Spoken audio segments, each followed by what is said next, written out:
Hello, I'm Yvette Stauffer, the owner of Motley Muse, and this painting was really fun. I totally loved painting it. If you haven't painted in like a million years, this is a really good one to get started with. It's very straightforward, to the point. You're going to have a lot of fun. I'm going to go step by step, make it super basic and simple. No need to stress or anything like that. It's our happy time of the day to just hang out and have a good time and paint. And I'm going to show you some skills like with the dry brushing and the blending and stuff like that. So it's going to be very informative. You're going to have a great time.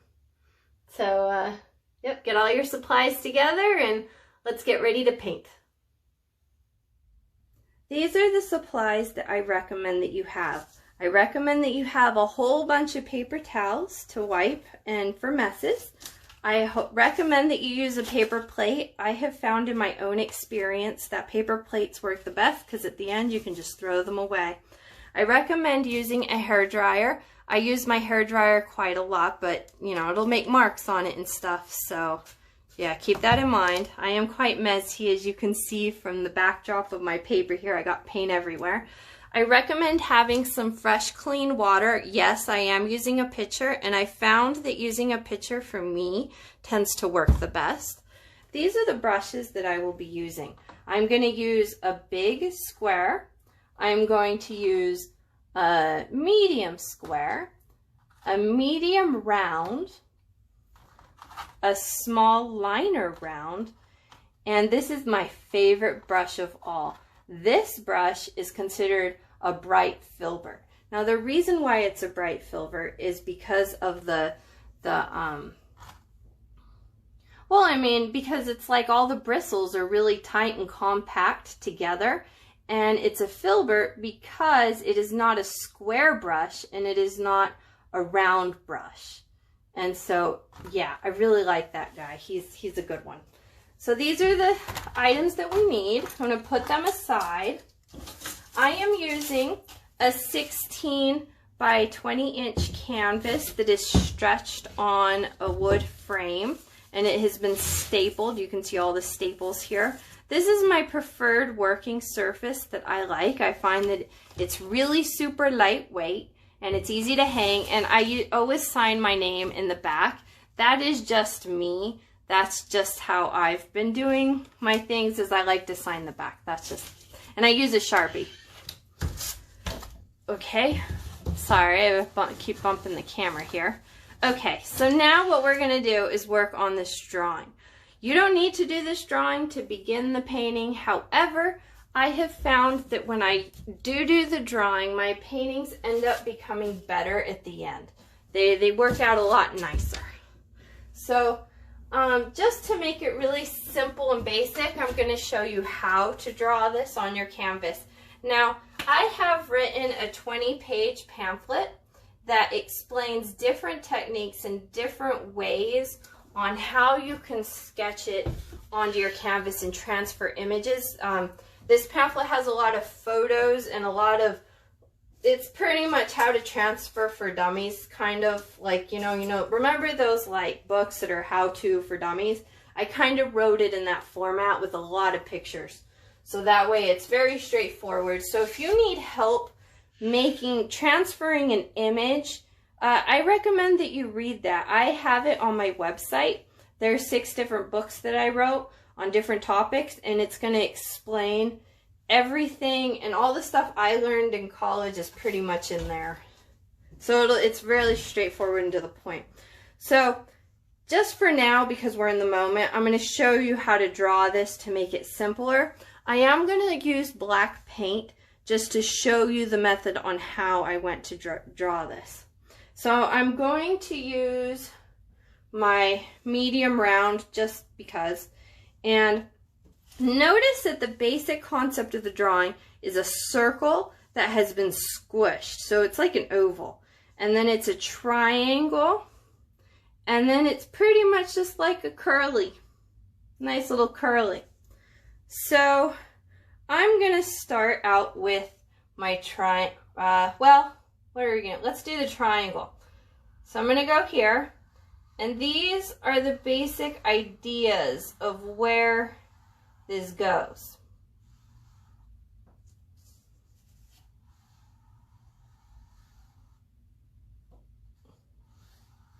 I'm gonna make sure that the bottom of the hat is pointy. I like to keep both pointy just because. Okay, so see how that's like the bottom of the triangle? Now, I do have a lot of leaves right here, so I'm gonna bypass a section. And I'm gonna come up here with the top part of the triangle.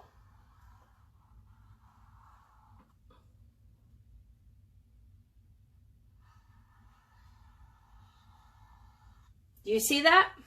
A triangle. And then I'm just going to continue it to wrap it around, and it's going to get skinnier and skinnier as I go around in a circle. Now, if you would like your hat to go the other way, that's totally cool too. I have, in the United States, we read left to right from the top down. So because our eyes are always doing this all day long, you know, when we're on Facebook, when we're doing our stuff, we're always right to left. I find that making the hat curl to the left is just going counterintuitive to what our eyes are always programmed to do, you know? So it's just more visually stimulating. So I'm putting mine to the left. Now it gets skinnier and skinnier. So I'm going to go ahead and start with my outside line and just wrap it around. And notice how I'm making these bumpy. Like they're not like hard or straight or anything. They're just bumpy. I mean, this is the same concept as like if you want to do a painting of like Harry Potter, you know, the sorting hat. This is still the same basic idea. And go around and then a nice pretty point. I'm using a big brush, so I'm not going to do that really pretty point right now. I'm going to come back and fix that. But then, so I got that, I can work my way back. And it gets bigger and it's wavy. Remember to keep those waves. And there you go. That's the hat. Very simple. Okay, so take a second. I'm going to wash out my brush. Now the next ones that I'm going to do, I'm going to change color with the orange really quick here. Because I don't really want to put any black there. Just need a little bit for the moment. Now I am using acrylic paint, so because of that, my method, how I do it, is I prefer to take out a little bit of paint each time as I use it. It's like on purpose. Okay, so now let's work on the pumpkin. So I washed my brush. So now remember how I told you it's a circle and it's squished? So that's what we're going to do. We're going to make it round, and then it's bumpy, okay? It's going to be bumpy. Going on a bumpy ride on the bottom. Bumpy ride, and then it comes back around. Now don't worry if it's not beautiful right now. All we're doing is a basic outline. So this is all we need for the moment. We're going to work on some more. One thing that I would recommend at this point are the leaves. I recommend doing the leaves actually. Just the outside one. So I would go with a pencil and go ahead and make these little guys. Now make them funky and fun. So pretty much all they are is ovals. A series of little ovals that got squished, and they're pointy on one side. So just go ahead and really quickly just oval those guys out, and it'll be very simple. Don't worry about the face or anything. We'll worry about that later. Okay. So now I have decided that I think my back would look really cool if the back of the pumpkin was purple. I feel like it's very Halloween-y to have the purple, so I'm going to go with the magenta.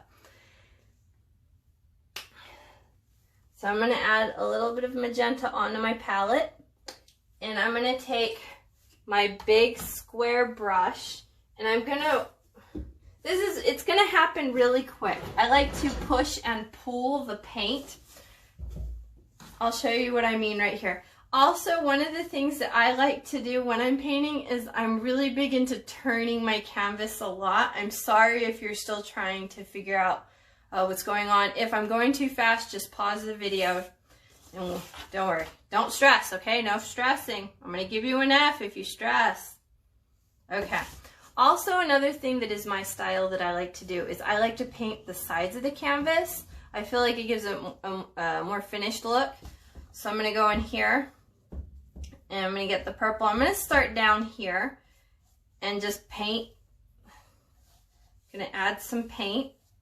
See how pretty that magenta is? I think that the magenta going with the orange just really pops. Especially like, you know, where they are on the color chart.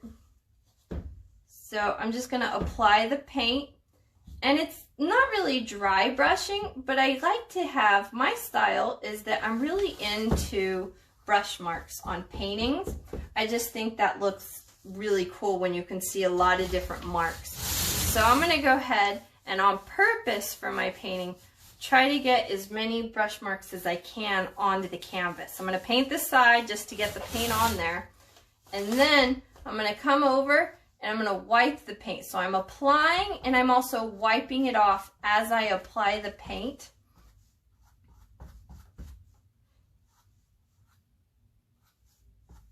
Got a little orange there trying to come off, a little wet orange. Okay, so see these little marks that are occurring? It's like a push-pull. So I set the brush down and I pull. Set it down and I pull. And I go in all different directions. Got that little orange there. Wipe that off. But see, it gives it so much texture to have that look.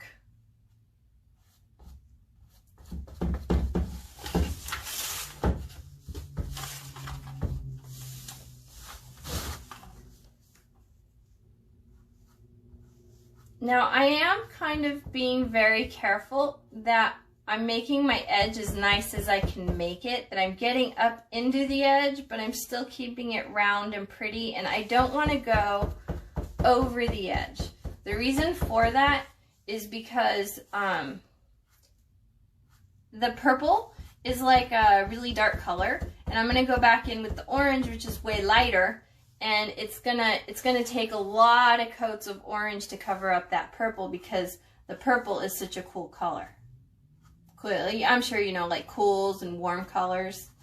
And the same with the black. I mean, the black you can kind of go over it a little bit because black is just, it's so dark that like whatever, you know, you can cover all that up. But if we're gonna try to go over a warm color, go have a cool color and go over the warm, then it's gonna be everywhere.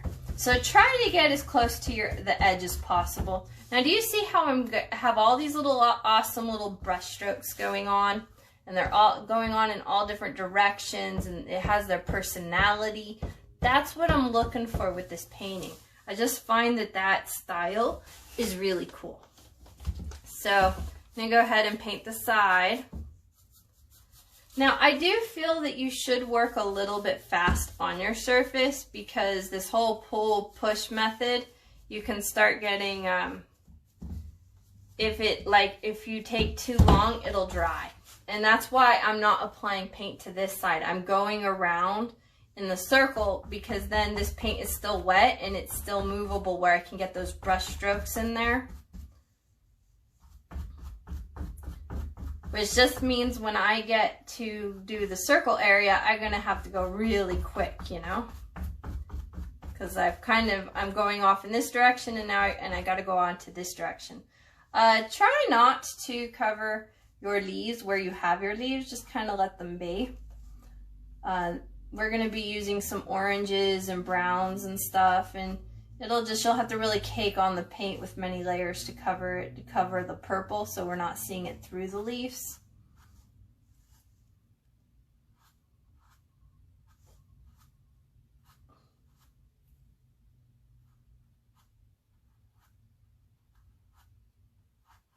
Ah! Okay, that's good. Okay, I'm going to work a little bit over here so it doesn't dry out and I can still get those marks in. So this is a time in the painting where everything is super basic and easy. So if you're stressing out right now, you're stressing out too much. So I don't want you to do that. Decompose right now. Just let it, this should be the easiest part of the painting. It really should. Don't stress out about nothing. And you know what? In the end of the day, if your painting sucks, don't worry about it. It's a learning opportunity. Next time it'll be better. You can rewatch this video many times and paint this guy. I've painted this painting several times now already. So I've put my practice in with this guy. So don't worry about it. Everybody's painting should be unique because everybody has many different ways and things that they've done and how they see the world. So if your painting is not a carbon copy of mine, I'm going to give you an A+, that you did really good.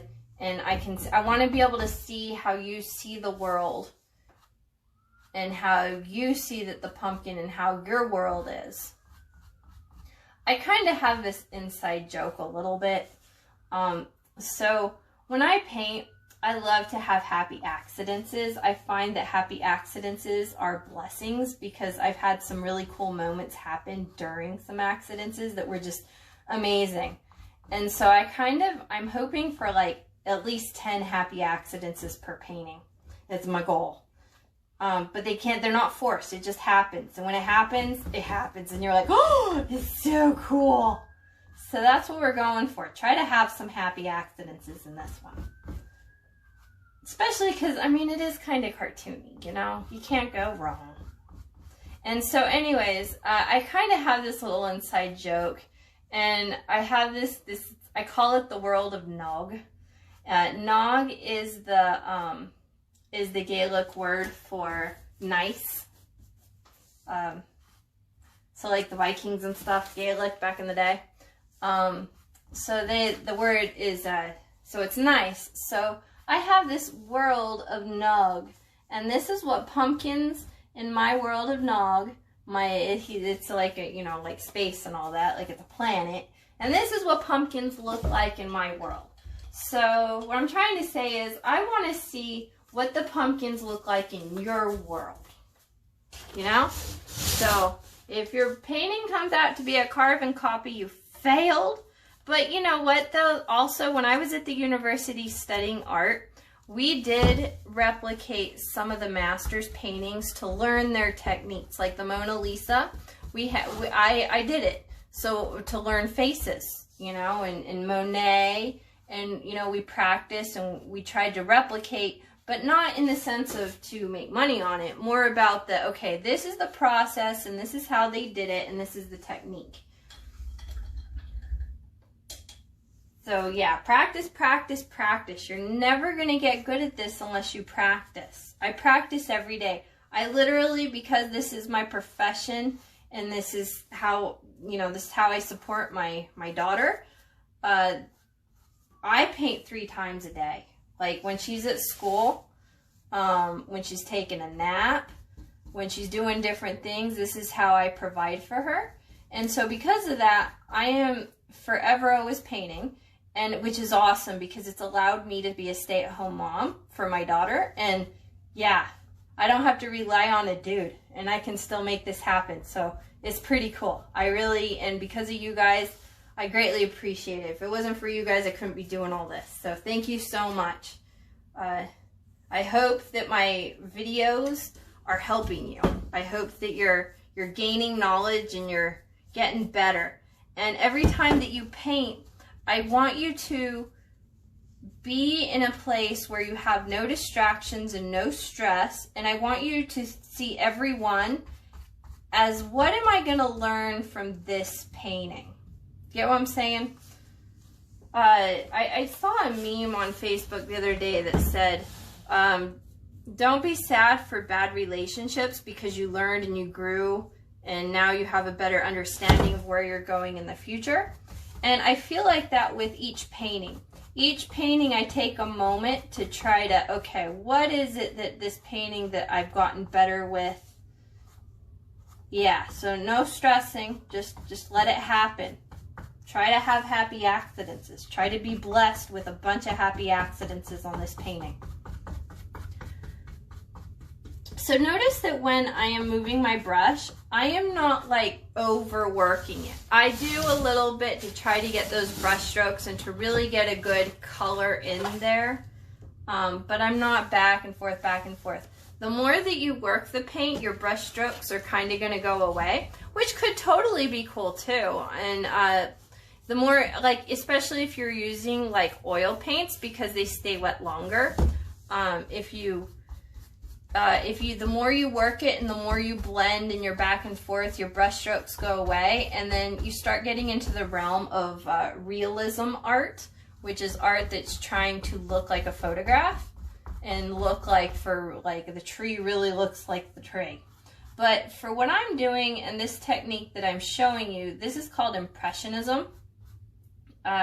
It was very popular in the early 1900s, right before the period of Art Nouveau got really popular. And it's basically the idea of, what does this pumpkin, what we think, I'm sorry, I got some black in here that I'm not happy with. So it's, what do we think the pumpkin looks like versus what does it actually look like if we're trying to like stage a real pumpkin in real life and put a hat on it and stuff. I'm not trying to do that right now. I'm not trying with this technique to make it look like a photograph. I want this thing to look like a painting. So that is why this is Impressionism. We're painting how we think it is versus how it truly actually is in space, and how it occupies its space and the surroundings. Impressionism is a really good art form for artists who are beginners. Yeah. It is good to study realism art too. I mean, I do enjoy modern art, but there is something about studying techniques and ideas and going back and forth. So if you are a beginner and you are only painting Impressionism and that's like all you do, I strongly recommend taking a moment and studying in other genres of painting and art, because then when you come back to it, you'll have a different way of looking at things.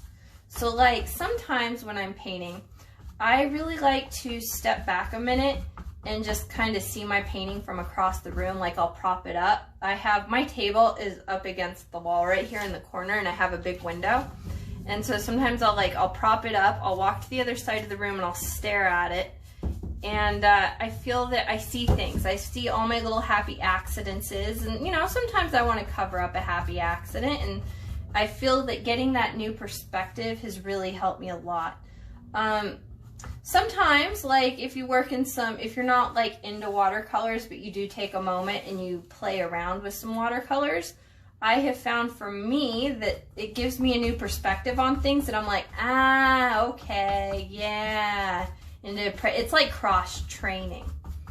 So, yeah, if you're only doing Impressionism, I recommend for you to check out some other videos. There's tons on YouTube. I have a whole bunch on the website. So check them out. Check out different styles. Because that's what I did. When I was at the university, the professors made us, we worked in all of the different genres. Like I took a pottery class. They made me take a dance class. I took ballet when I was at the university. But just being immersed, you know, and being in the spot. And like for example, when I took the ballet, I realized, oh my goodness, they really do work hard. They're total athletes. So then later, when I'm painting, I have, mostly when I was at the university, I noticed there's not really a big pull for it. I did have in my art studio where I would hire people, and then I had my students, and it wasn't that popular. I thought it would be really popular, but it wasn't. But anyways, I had a bunch of, I would hire people to come and pose. And nothing sexual, nothing like that at all. Like all legitimate art stuff. And I had a better appreciation to be like, yeah, holding that specific pose, it's hard.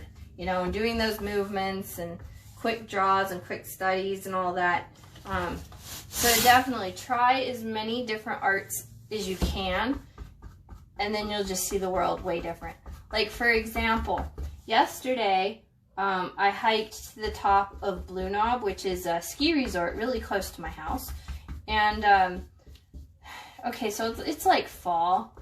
and there was a lot of leaves everywhere, and it was beautiful and it was great, and I got a bunch of reference photos that I can use for paintings, and I had a blast. The problem was I got lost, like really lost. Like, it's supposed to be an hour and a hike. It ended up being a 6-hour hike, and I was really scared, and I actually got stuck in the woods for like 30 minutes having to use my flashlight that it got so dark.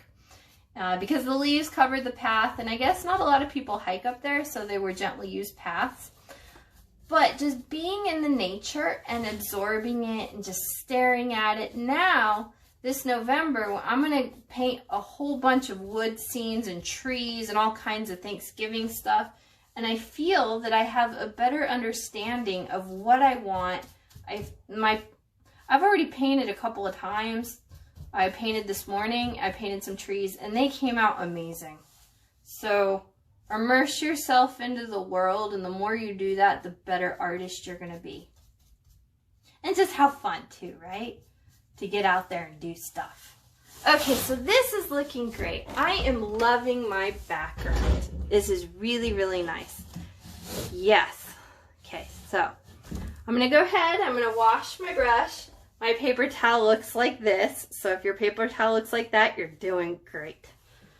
I'm going to put in my water. Now I'm going to choose not to use my big square brush anymore. I'm done with this guy for the rest of this painting. So I'm going to wash him, take a moment, really good. I also prefer not to keep my brushes in the water hanging out. You know, like, they get ruined. Like, this guy has literally been, I would say, like 10, maybe 20 paintings I've painted with this guy. So wash him out really good, put him off to the side. My water is quite black right now, so I might need to get fresh water later, but I'm going to go ahead and do that after I get all the black on. Now, if you have time, I would recommend allowing the paint to set and completely dry before we go on to the next step. However, I'm not going to do that. I'm going to use my handy dandy hair dryer, and I'm just going to give it maybe a few seconds or so with the hair dryer. At this point, I would recommend that you do the same thing just to speed up the process.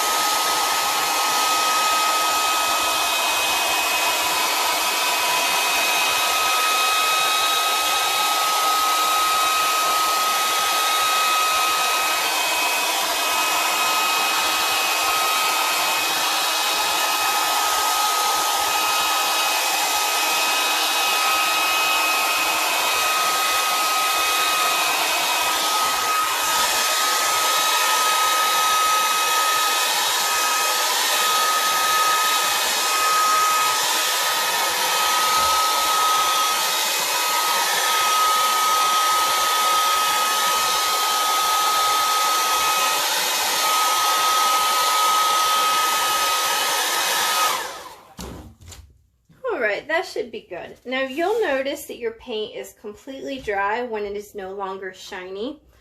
I do see a couple spots here where the paint was loaded on pretty thick that are shiny. I just got to be careful that I don't bump it and then touch other parts of the canvas with my arm. Somehow I seem to always do that in every single one of my paintings. Okay, so I'm going to go ahead and work on the hat. If I'm going too fast, don't worry, just pause the video, no stress. No stress at all. Okay, so I am going to choose, we can either do two things. We can do our medium point or the square. Both work well. Now if you use the square, you might get some marks and stuff in different directions. I'm going to choose to go with my round and have those type of marks happening. I'd recommend using a medium size so that way you're not like, it's not going to take you a million hours. I'm going to go ahead and just fill in my hat. Just fill it in. Now remember to keep it all bumpy. And I'm not going to paint the areas on which I have my leaves. The reason why is because it's going to take many coats a lot of colors to color in all that, and because of the black, so I'm just going to let it be. So just going along the edge here so I get a nice crisp edge. There we go. So now, because I did that, I can just have a good time and not stress and just let it happen. Make sure I keep my hat nice and bumpy. Have a good time. Do not stress. Just try to paint inside the lines and you should be good, and then not have to worry about covering it up with a whole bunch of other paint. I am kind of, you know, I'll have, because this is thick-bodied acrylic paint that I'm using. Now, this is my profession. This is how I pay my bills. So I prefer to use better expensive quality paint, because I've noticed that it's like I get a better quality result out of my paintings. It's the same concept of like when you're cooking. If you cook with a good quality expensive steak, typically it's way easier to come out with a good quality food, right? If you start with a really sad steak that's not used for the appropriate of what you're doing in your cooking, your food's just going to be not good. So it's like that with paint. Nobody is paying me or anything to advertise their stuff. I do not do commercials like that. I'm not into that. This is not like, I'm not trying to take your money or anything.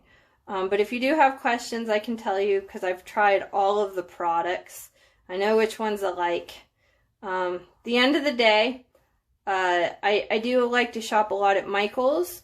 AC Moore was a thing, but then they went out of business, and Hobby Lobby's good, but you know, unless you're using a coupon, their prices for painting supplies, I feel, are a little bit more than Michael's. However, Michael's lately has not been having that good a deal. So as of the last couple of months, I don't know.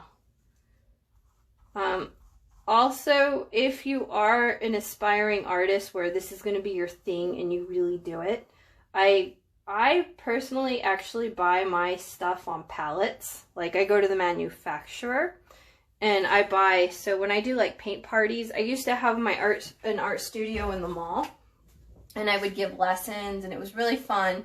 But then the whole COVID thing happened, and when that occurred, the mall shut down. And they still required all of us stores in there to pay rent, even though the mall was shut down and I couldn't have customers in there. And so that really sucked. And then after 6 months of that, I was like, I can't pay my bills anymore. I can't pay rent anymore. So I had to get out of my contract. It really sucked. I hated it. It was miserable. So I've been really hurting really bad ever since that happened. But because I was doing like, I would have like, I could have like around 20 to 30 students per class per day. Usually I do 1 or 2 classes a day, so things were good, things were great, you know. But when I was doing that volume, I would buy my art supplies through the manufacturer. And oh my goodness, so if art is going to be the thing, I'm going to take a moment and turn my canvas just so to make it easier on myself for painting. At this point, I would recommend you do the same. But what I'm trying to say is, if you are really serious about this, I would recommend researching that and trying to buy your stuff in bulk. Now, when you buy paints in bulk, especially if you buy acrylics, what's going to happen if you don't get to them, they're going to dry out even if they're not opened. They're still going to, and they're going to get thick, and they're going to be hard to use. However, when the painting gets like that, you can always use those type of paints for thick body paint. So like if you want to have raised, where your paint kind of raises up a little bit, and you have old paint that's all dried out, it's really good for that method where the paint looks raised on the canvas. This is looking good. I'm liking it slowly but surely. I am using acrylic paint right now. I like acrylics, honestly. When I was at the university, we used all of them, but like we did everything, a little bit of everything. And in the end of the day, acrylics for me just seem to be straight to the point. I like them. Now, the problem that I have with acrylics is they dry out way too fast. There are thinners. You can add water to your paint. So if you feel that your paint is gummy and it's getting dry and it's just a very thick consistency, you can add a paint thinner in there. There are many kinds that, many different ones out there on the market. Nobody's really paying me to do an ad or anything, but I kind of like Liquitex. I find that they're middle of the road when it comes to price, and their quality is just fine. Yeah, so I mean, it's really whatever you can find. Now, if you don't want to spend extra money and you just want it to be what it is, I recommend adding some water, just little droplets. I actually, it's kind of silly, but I use a little eye drop, and I have a cup right here close to where I'm painting with fresh, clean water. And it is used solely for the purpose that I can take some of the paint out and put it into the eyedropper. It's a little eyedropper, like, you know, when you give a kid medicine. And then I would just put a little bit of, like, I would say like 2 or 3 droplets onto your water. Maybe 1 could work if you're not needing to dilute your paint that much and you're just doing a small area. But that seems to work better for me. So that way I'm not like having to go into my dirty water. Now, if you are thinning out paint with water, I strongly recommend that you use clean water that has no paint color in it. It's good, you know, you don't want to like add some extra tint, especially if it's like, let's say you're diluting the color yellow and your paint water, this is what my paint water looks like currently. It's very dark and black, or purple actually. If I take some of this out and I were to put it onto the like yellow pigment, right there, like I accidentally dabbed my brush into the purple. It's okay because black is a really thick, dark color. It'll cover up that purple. However, if I had dipped into the black on accident and went back to my purple, I really should wash the brush because it's a lighter color. It's warmer, but the black kind of just covers up everything. But anyway, so if you're diluting into yellow, I would use clean, fresh water, and to add water to that paint, so that way you're not turning your yellow into more of like a brown because you've added the dark color to it. Now, I have a whole book I wrote that is literally 52 pages on color theory. It goes into a lot of depth. Like, it was a whole thing, okay? It took me a long time to write it. It was, I practically wrote a thesis is what it was, practically. I mean, it was huge. Got a lot of photos and concepts and ideas. So, you know, if you have more questions, check it out. I have that book. It's on my website. It's called Color Theory. But anyways, I can go on and on. See, I just love hanging out with people when I paint. I hate painting by myself, and it's just so fun to just know that you're there and we're hanging out and we're having a good time. And yeah, I needed this. I really needed to have a break away from the kid for just a few minutes to regroup and just to live again a little bit, you know, take a moment. It's a really nice break for the day. I hope you feel the same way too. Okay, so this is cool. I'm going to do my little curly cue, but I'm going to go ahead into my liner brush that's a really tiny, skinny little brush, and I'm going to make my little curly thing go on. So it's just a little tiny liner brush. I just make a little curl. There we go. See, isn't that cute? Oh, I like it. Now, you know how I told you about constantly moving your canvas all the time so you can see it in different ways? So I looked at my canvas, and now at this angle, I see that there's a bunch of white here that's showing through the other side of the canvas. So I'm just going to go ahead and kind of move it around and try to get those whites to areas to, yep, cover up those white areas. Got a lot of brush strokes going on, and that's my style. The more you work it and the more you're back and forth, these brush strokes will fade away. If that's not the style that you like, don't worry, just keep working it. Now, it will take you longer to paint because you're, you know, working it more. It's almost like a dough that you continue and you continue to knead and everything, and then eventually they'll fade off into the distance. But I like the rustic look, and this is very rusticy. so here's what I got so far. It's going to be like a cake. We're going to add many different layers onto this little hat. So I'm going to take my hair dryer out for a few seconds, and I'm just going to quickly dry it. I recommend at this stage in the painting that you do the same thing.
Should be about good. You'll notice that your painting is all the way dry when you no longer see any shiny spots. I see several shiny spots, but down here I went over it again, so I don't really see that as much, because what happens is when I go to paint here, that black is going to smear, just like, remember how I had the boo-boo over here with the black, and then I had a little smear over there? I don't want that to happen, so make sure that you dry this area really well. If you have patience and you're doing this painting over a course of a series of days, just let it sit all overnight. I feel that with the paints I'm using that they dry in 24 hours and they're ready to go. So I'm going to go ahead now and work on the face. I'm going to jump back and forth to give this area time to dry, and then give this area time to dry, and back and forth. So take your time, no worries, no stresses. So okay, I'm going to go in. And I'm going to add a little bit of more orange to my palette. Now, if you do not have orange, you can make orange by adding a yellow and red together, and you just mix it. And then the lighter orange, if you want a light orange, don't add so much red. If you want a dark orange, then you would add more red to the yellow and make it darker. So just yellow and red, they make orange. Let's see. You know what? I am going to add a little bit of yellow onto my palette. A little bit of, so I can go back and forth. And I probably should have added more orange. I think I'm going to need more orange than that. There we go. Make sure that you're always closing the lids of your paint, so that way you're not drying your paint as you're going, like throughout the course of the week or whatever, and then it dries in the tube. Don't do that. Don't waste your money. Okay, so now I'm going to choose to use this one. This is a small, well, it's a medium square. Okay, so while you're painting, the bigger your canvas is, I recommend that you use bigger brushes. The smaller your canvas are, you use smaller brushes, so it's the same basic idea. If I was doing a little tiny canvas, this would then be considered a really large square brush for a small canvas. Okay, so now I'm going to go ahead and just add a base coat into my pumpkin. I want to make sure I'm all lined up in the camera so you can see me, see everything I'm doing. Okay, that's good. Oh geez, I moved the camera. Okay, you can still see me. Okay, so I'm going to go ahead and I'm going to do a base down. I'm going to lay it down. I am going to be particular in the sense that I am going to try to be vertical with a slight curve while I'm doing this. When I paint my pumpkin, I like to have, remember how earlier I'm saying about brush strokes? I really like when they occur naturally by just pushing and pulling the paint. So I'm applying it and I'm pulling. And so because of that, I prefer to keep my strokes vertical with a slight curve to them.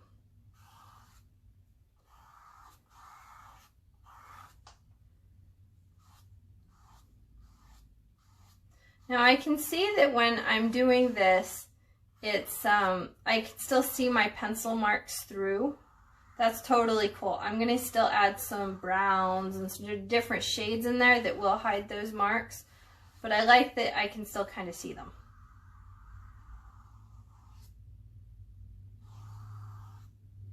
All right, so I'm gonna kind of pretty much do that all the way. So I'm curving kind of outwards. Now I am covering up my face a little bit that I have going on here, and that's okay. We're gonna fill it in. That's gonna be the last thing we do.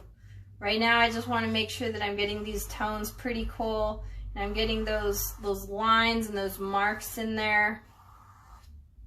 This gives it that country look.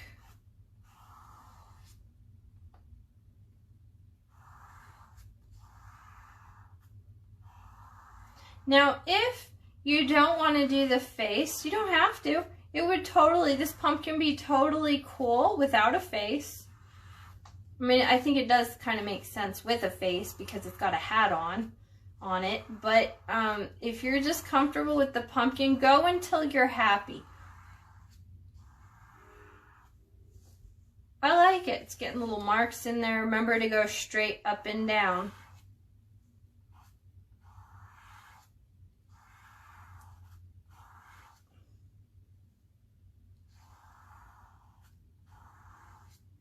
Okay, so now that I'm going to the other side, see how I curved like I was doing the letter C a little bit? Now I'm going to flip it and curve the other way. So I'm starting to the top and kind of curving down. And the more that I'm going to the side, the bigger the curve will be. Like these ones were super curvy, and then they got less curvy, and then they started going straight up and down, and then they're going to be curving the other way.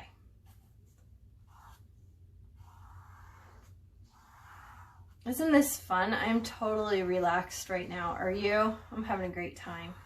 Thank you so much for painting with me today. I feel like I'm not like alone now that like you're here hanging out with me and stuff. It makes me feel really good. I'm not the only one in the world.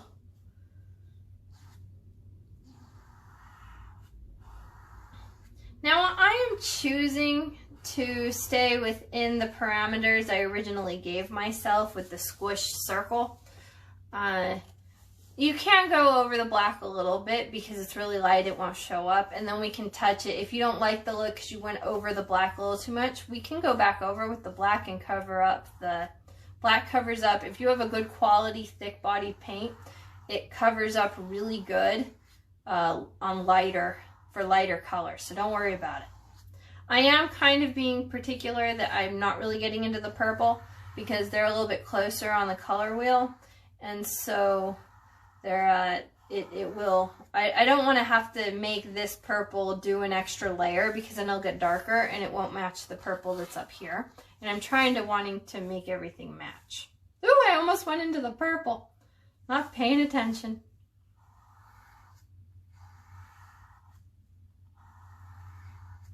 I'm so excited to see your painting. I'm sure it's coming out really pretty right now. I'm excited to see it. When you're done with your painting, if you can you please like share it? Like send me an email or like a post or something. Like hashtag me in it so that way I'll see it. Because if you give me the hashtag, it'll go into my news feeds, and I would really I want to see it. I'm so excited.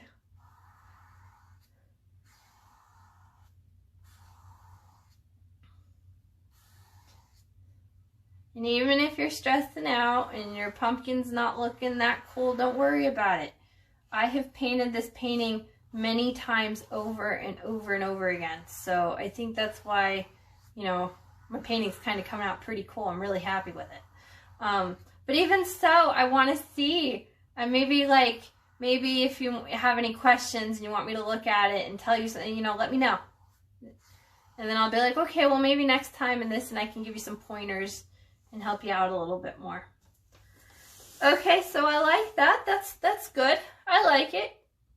Now, if you are a beginner painter and you haven't painted since you were in high school, and you are happy with what you got right now, you can leave it.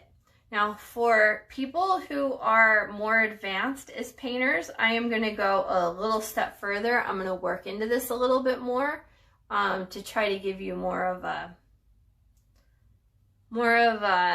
in-depth look of 3D and shading and all that stuff. So if you like what you got, stop here and we'll move on and we'll do the leaves. But if you're up for a challenge, let's do the challenge. So this is when I'm going to use my yellow. I don't need to wash my brush, it's okay. This is going to be blending on the canvas. So I'm going to add my yellow in the middle. I'm going to need to really cake it on here. See what I'm doing? Just in the middle. And what this is going to do is create highlights. Now don't overwork it too much, because having streaks in your painting, like see I overworked it, the streaks went away. Not as cool. So what this is going to do is it's going to give the illusion that this pumpkin is more 3D, and that's what we're going for. We want this pumpkin to look like he's a little chubby and he's round. And I'm working rather fast right now, so that way the paint is still wet and workable and blendable. The faster you work when you're doing this technique, the better success you're going to have. Okay. That's cool. I like it. It's common. Okay. So now, I'm going to go ahead and wipe some of that yellow off. Don't really need to wash my brush. Just wipe it off on my little paper towel here. Remember, when you're wiping, do not push. Don't push into the paper towel. I have seen students do this before. Don't do that. You'll ruin your brushes. Set it down and wipe. Wipe with a tiny little bit of a bend, you know, wipe. Don't push. And then see how it comes off? Yeah, I don't need to add any water because my paint is fluid enough, and I like how it's at. So I'm going to come down here and add some more orange. Now, because I got to work fast and it's kind of drying, I'm just going to lay a little bit more orange here. Really quick. Kind of, it's going to come off the brush a little bit. Okay, so I kind of wiped it off of the brush a little onto the canvas. Now I'm going to go back and try to blend. Maybe I guess I could add a tad bit of yellow and try to blend that yellow into the orange.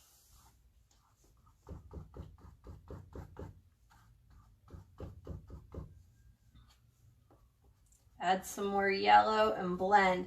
So I have found that, remember how earlier I was talking about practicing and trying other mediums and just, you know, taking a moment and just absorbing it. When I was at the university, I took a costume construction class, which was making costumes for people who were like for plays and stuff like that. And we did one unit, one semester where it was costumes, and then the other semester was about stage makeup. And going through that experience, I now feel that I'm a better painter, because there are a lot of techniques when it comes to makeup that are pretty similar when it comes to painting. Like shadowing, like for example, I'm blending right now. So like in makeup, when you would want to put like you put your foundation and then you blend it, and you don't want to be like blotchy. And then like they tell you like, well, if you're going to do that, then you should, I'm going to go up here. And what I did down here, I'm going to do the same thing, but up here. So like when you put on makeup, you're supposed to also, with your foundation, go down into the chin a little bit and into the neck, so that it blends and you don't have like a sharp line that's on your chin. That's kind of the same concept here. I'm trying to blend so that there's harmony within here, that they just kind of mix in together and they make sense and they just work. And gonna wipe off my brush a little bit since I added that orange. I'm gonna come back in here with some yellow, and then I'm gonna wipe up with it. I'm gonna get some more orange, yellow, and it's gonna be built layer by layer. Like if you're like trying to make a dough, and you add in flour a little bit at a time. It's kind of what we're doing here. We're working it. Okay.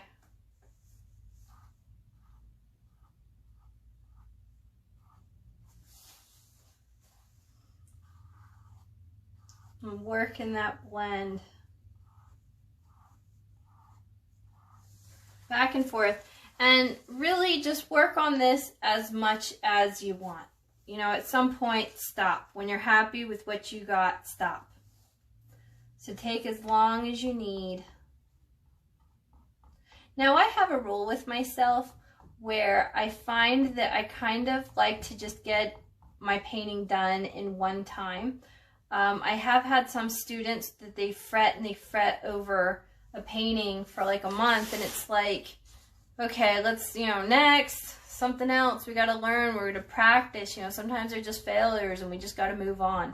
So because of that, my whole theory with myself is I like to get it, like I paint in one session, and it is what it is. If it comes out great, that's beautiful and wonderful. If it doesn't, oh, okay, whatever, Don't be scared to waste supplies.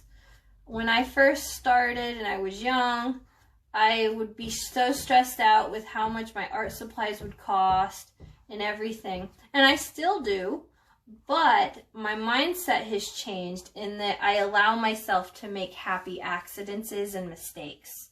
I find that making those happy accidents and mistakes and allowing myself to not stress out about the cost of art supplies, I have found that I have become a better painter. So I want you to get into that mindset. Just let it happen. Don't stress out.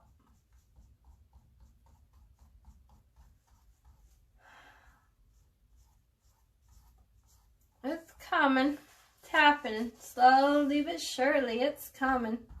Now I'm not going to focus too much on the eyes because I am going to go over them. They're going to be, the last thing I do is I'm going to work on this face. And so right now I'm more trying to just get the flesh of the pumpkin. So yeah, I'm not going to focus with putting orange all over the parts that are going to get,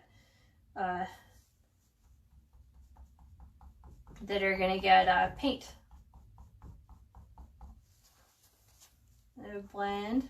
Make sure that you're blending just like in foundation, or like, when you're doing when you're putting some rouge on your lips, or on your lips, like you're doing your cheekbones, and you're putting some red there just for a little bit. I mean, we don't want to look like clowns, right?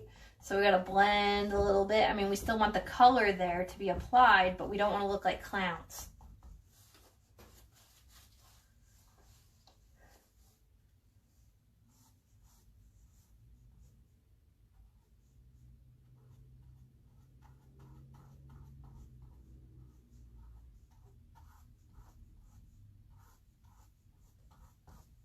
Remember to work quick. When you're blending on a canvas, remember to work quick before your paint dries. Now, if you are using oil paints, don't worry. You got plenty of time. Them things take forever to dry.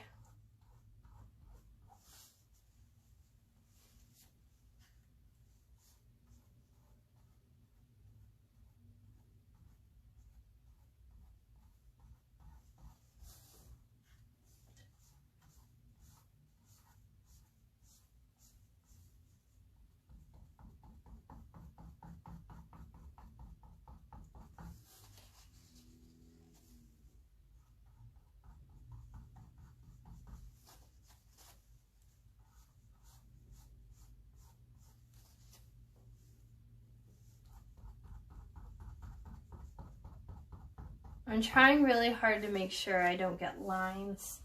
I don't want it to look like a square. I want it to blend from one side to the other.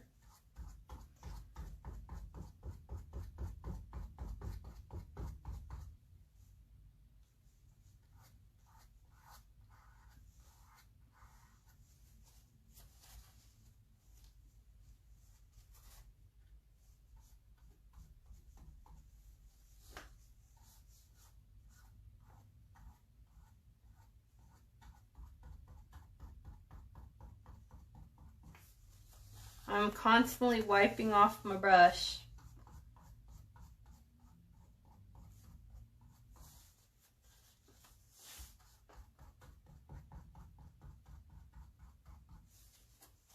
Okay, this side to me appears to be a little bit more yellow than this side, so I'm going to add some more yellow here.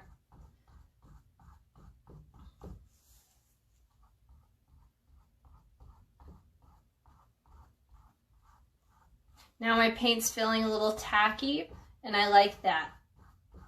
I like the feeling of how it's not so wet. That now that, because I'm going with more and more layers, it's drying, and as it's drying, I'm kind of helping it along.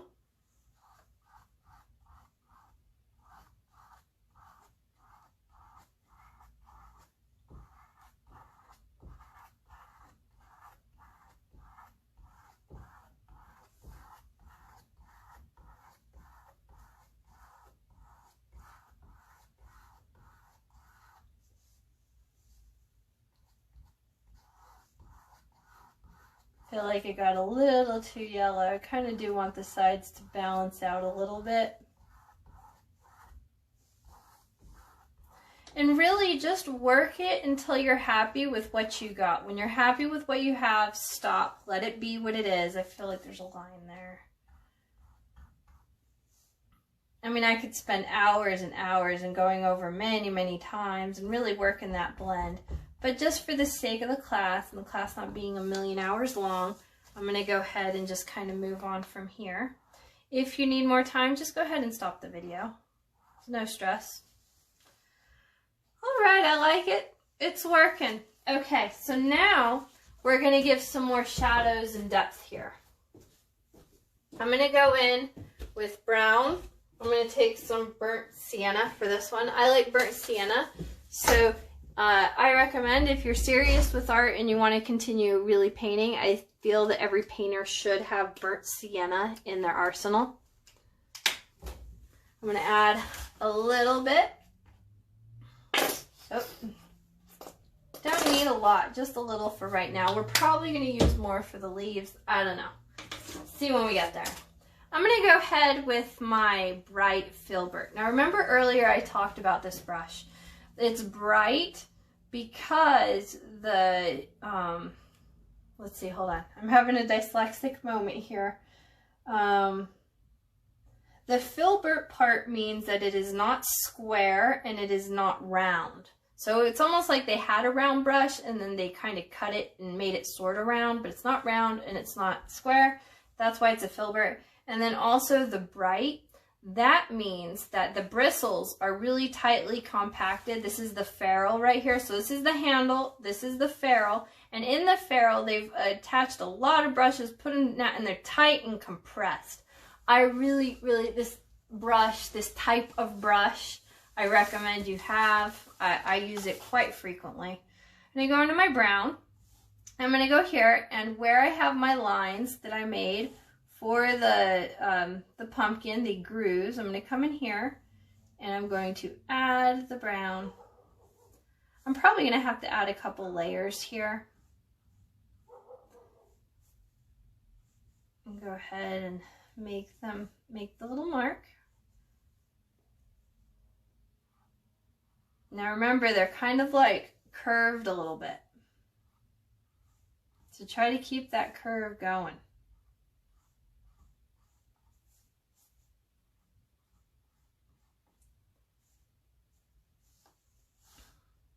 Now from the eye down to the mouth. Okay, I'm going to go back. I did these ones. I'm just going to go back and do a little bit more blending and applying some more brown and just really getting it brown. Just going to work it a little bit.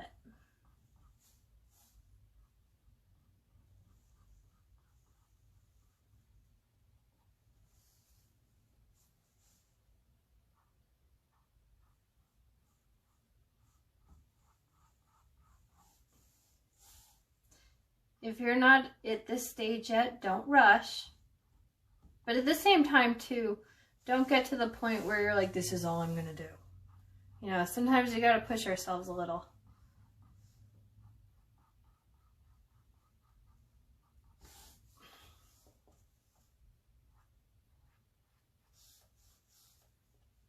This guy, he's going to be more straight because you're right in the middle.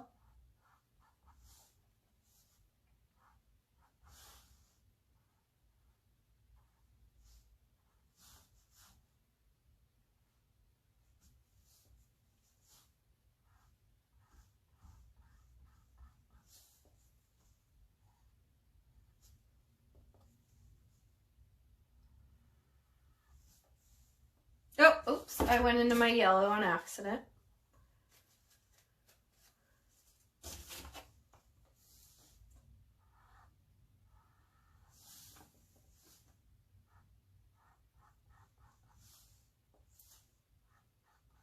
There we go.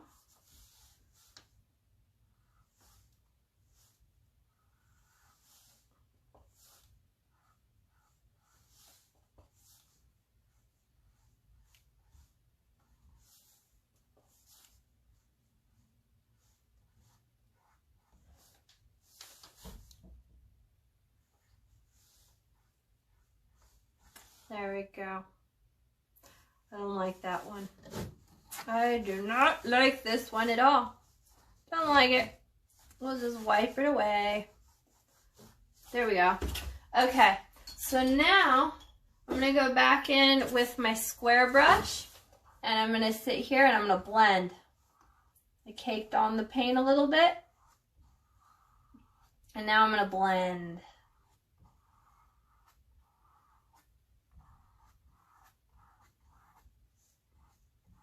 Remember when I said work fast if you're working with acrylics? This is why. Blending is much cooler when you work fast when you're working with acrylics. Oh!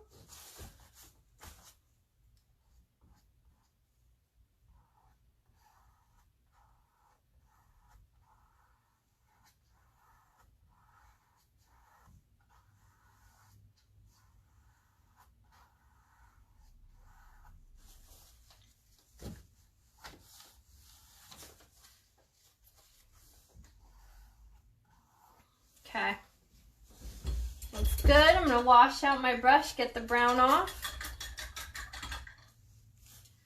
I'm going to go really quick with some more yellow.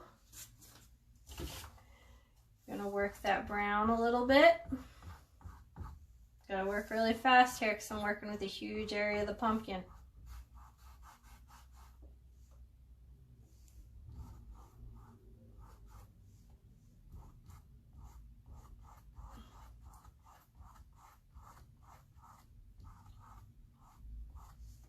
It's like building a cake. We're adding many, many layers.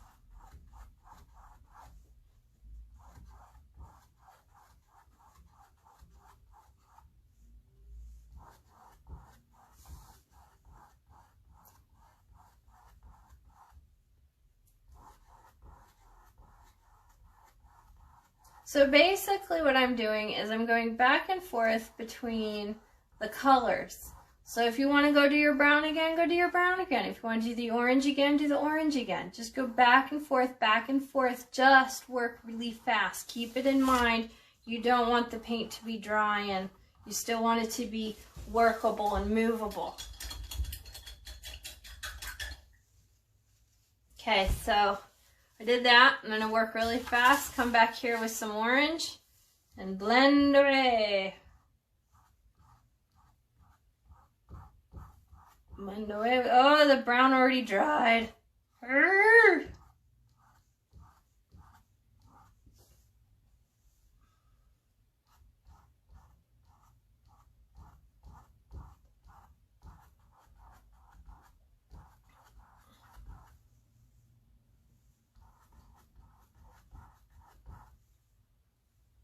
I know that I'm going into the hat a little. That's okay. We're going to go back over with some black to cover it up at the end.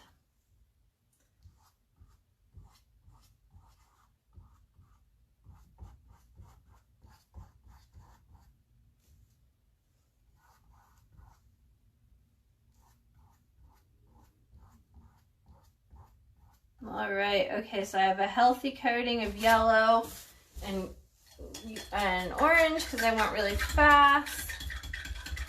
So now I'm going to try to blend again.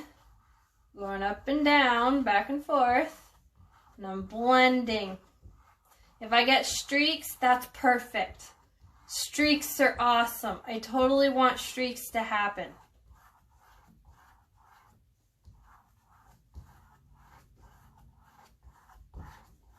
What I don't want is horizontal lines. I want the lines to be vertical with a slight curve. Oops, I think I overworked it. Yeah, a little orange yellow there.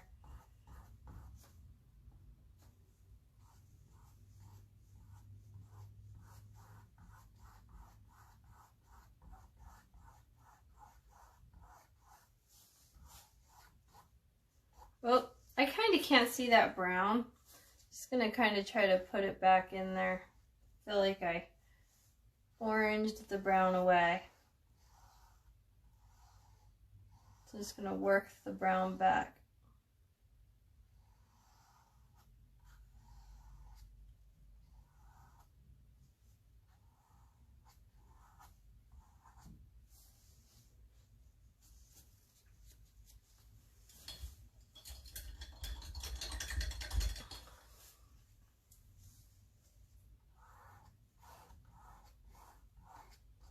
There we go. Yeah,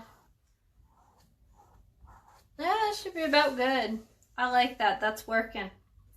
Okay, so now what I'm going to do is I'm going to go into, with my black, I'm going to use my square. So you can use a liner brush if you want. I just happen to have this in my hand. It works. I'm going to go sideways and I'm going to make little marks with the black. It's really going to make that indentation of the pumpkin really stand out. It's going to be really like, ooh, you can see it. It's a low light.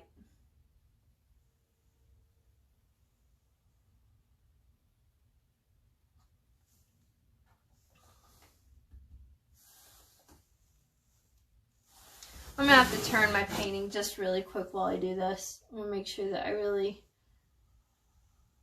get this in a spot that I like.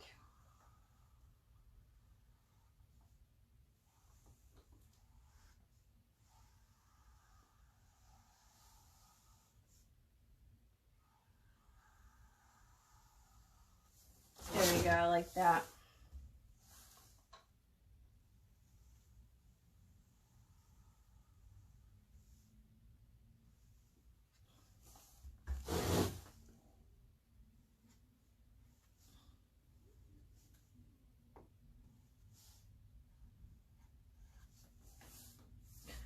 I'll blend these guys out a little bit.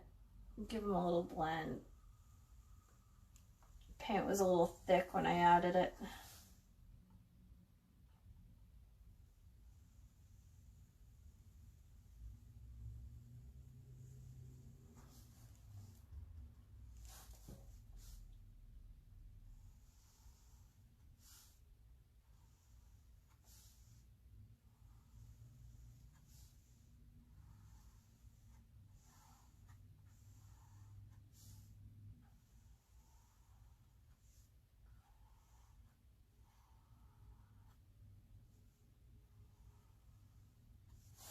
I like it. It works. It's cool. Yep. I'm liking it. Okay, so I'm going to allow that to dry. I'm going to let it be what it is. We could do more layers after it dries. I'm going to go ahead and do the face now. So I'm going to get my liner brush to make it easier for me to make sure that I'm doing a straight line. And make sure I'm still on the camera. You can see everything I'm doing. Yes.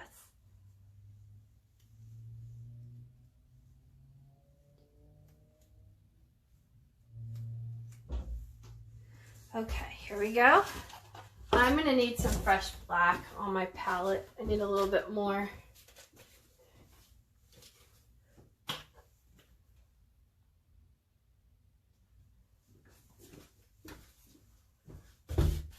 Now I'm going to do the face. The face is super, super easy, so don't stress. I don't want to see you stressing. I'm going to go with my liner brush, and I'm going to make the triangle.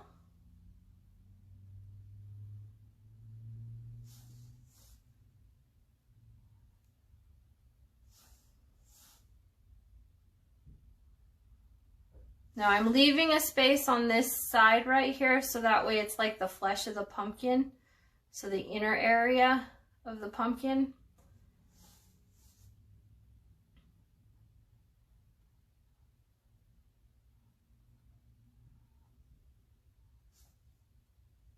Okay, so that's the nose. So based off of that, I can do the smile. Now this pumpkin, just because, I'm gonna not give him teeth. He's just gonna have a smile. It'll be way easier, especially if you're a beginner and you haven't painted in a million years.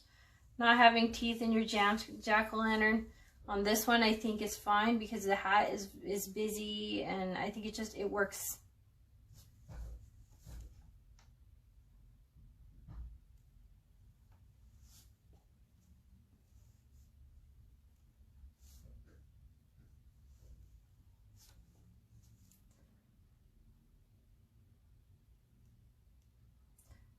If you want to give your jack-o'-lantern some teeth, I would recommend using a pencil before you start painting in the black so that you can have some kind of an idea of where the teeth will go. So that way you don't paint over that area and you still have that fleshy tone with the orange.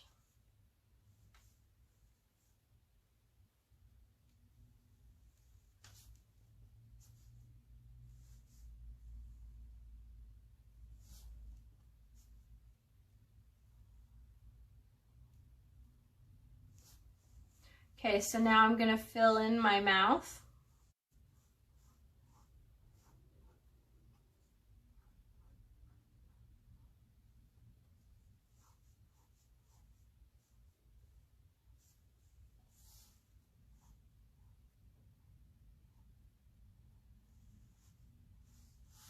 That's good. I like that for now. I'm going to continue to work, but for right now, I am feeling that this mouth is good and I like what I've got at the moment.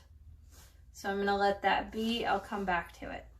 I'm going to go ahead and do the eyes. Now the eye, oops, be careful that if I dabbed into the paint, I'd want to make sure it's dry so I'm not dabbing my hand into other areas of the paint. Don't do that. So the eye is a triangle. It has a right angle right here. See, I made the letter L. See how I did an L? And then I'm going to connect the triangle, but I'm going to make it rounded. See that? See how it's round? Make sure that I have a really nice straight line. Yep. And then after I have that, then I'm going to come in and fill it in.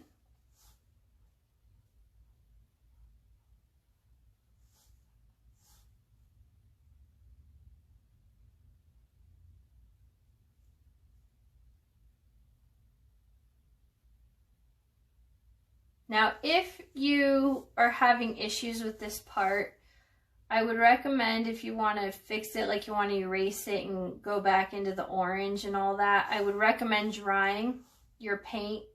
Look how I'm doing a backwards L here. I would recommend doing, letting your paint dry fully before you paint over it with the orange. Now, it's going to take a lot of coats of orange to cover up the black. So maybe if instead of covering it like that, you could just make your eyes a little bit bigger maybe, or your nose, like if you had to readjust or something, versus letting it dry and then paint over it. It'd take you forever to let it dry. Okay, so I did a backwards L, and now I'm going to do a curve to connect these two lines. So I made my triangle.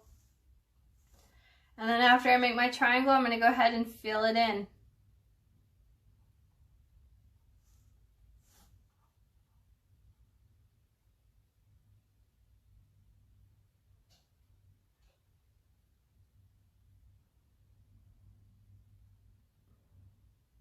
I like that. That looks good. It works. Okay, so since I'm already on black here for a minute, I'm gonna do some fleshy parts of the pumpkin, but I kind of want to let the black dry a lot before I do that. So I'm gonna go ahead and all this area of the hat that I kind of went over with the orange, I'm gonna go and fix it and do a little touch up right now. Make sure to keep the hat a little wavy and bumpy so it's not all square, so it gives it a little bit of personality.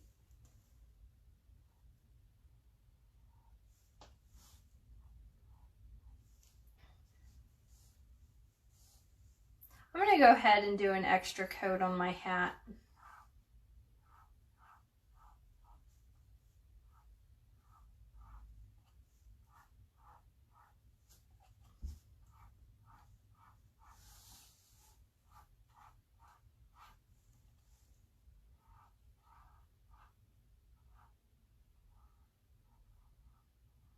Be careful that where your leaves are, I would recommend for you to not paint black over those areas, because then when we paint the leaves, it's going to be a little bit more difficult. You have to put more layers of color to cover up the black. So just try not to put any black on them at this moment. Make sure that they're all leafy and round.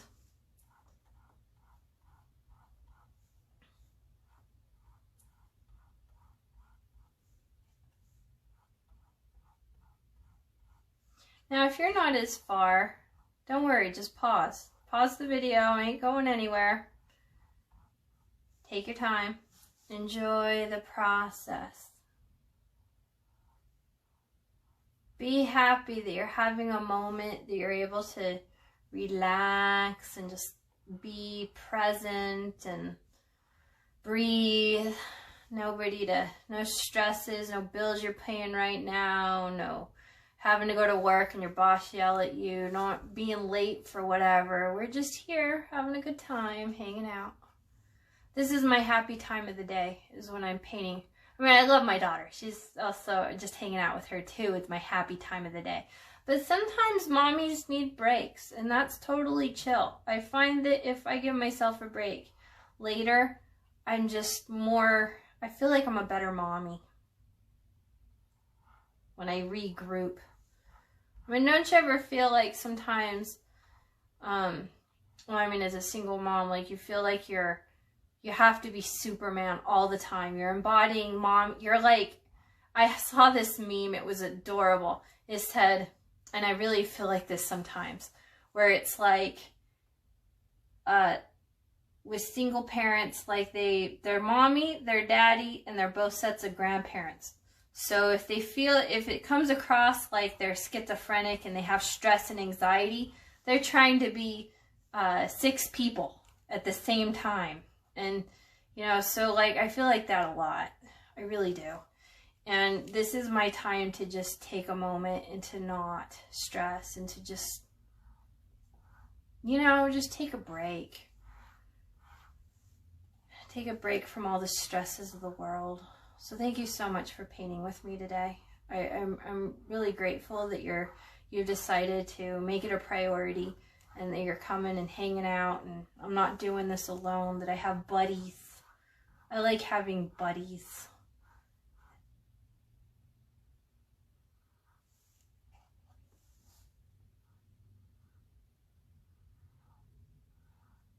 Okay, so I'm going to make sure that I keep that point nice and pointy and pretty. I like it. And there we have it. We covered up all that mess right there. I like it. It's working. It's happening. Okay, so let's see. We can do a series of things, but it's still shiny down here.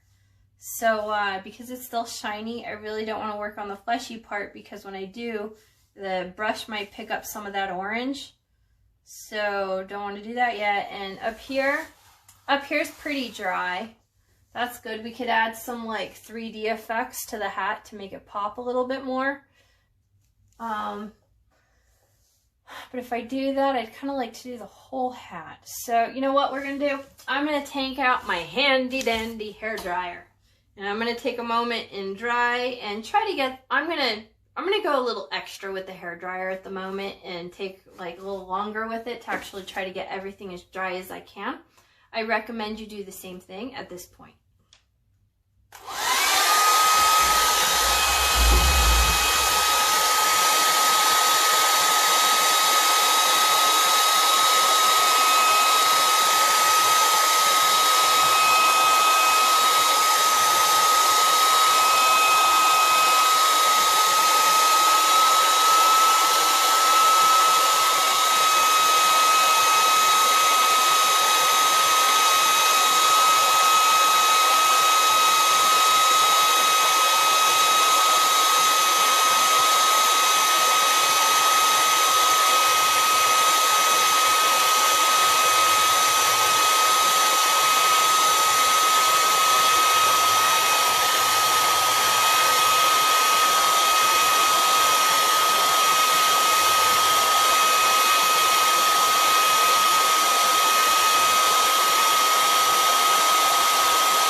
right, so I really enjoy painting with a hairdryer. It makes life so much easier. So if you're really serious about using a hairdryer, like painting, invest in a hairdryer. Trust me, you'll save yourself a lot of time and energy, and you'll get through paintings a lot faster.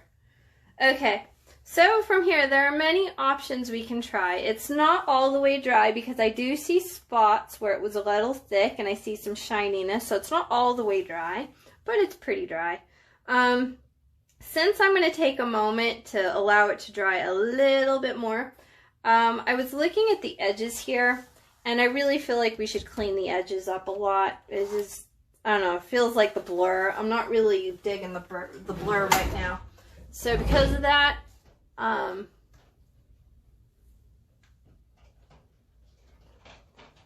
sorry, I bumped the camera. I just want to make sure everything's okay. I want to make sure I get it still in the shot. Okay, there we go. Oh, I bumped it again. Okay, there we go.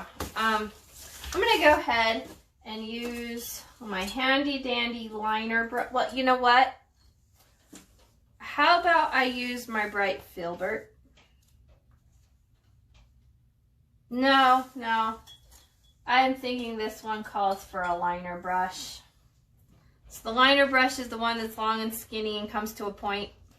Long and skinny, pretty. Okay, so I'm going to go ahead and I'm going to paint over this edge, and it's really going to make the pumpkin pop. So when I apply the paint, I am not adding a lot of paint to the bristles, just a little bit, and I'm not adding the paint where it goes into the ferrule. This part of the brush right here is called a ferrule. Never apply paint, I mean, unless you're mixing whatever, it gets everywhere. But if you're not mixing paint, only add it to the tip. Don't ever add it to the ferrule of the brush. And I'm going to try not to press down a lot so I have a skinnier line.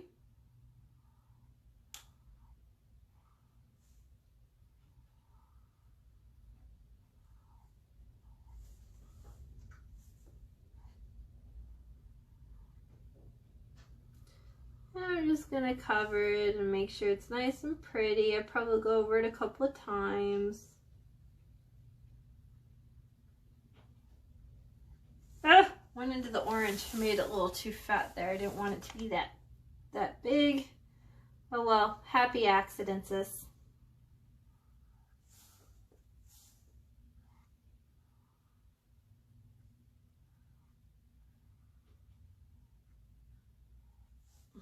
Okay, so now, remember how earlier I was like, let's make it bumpy?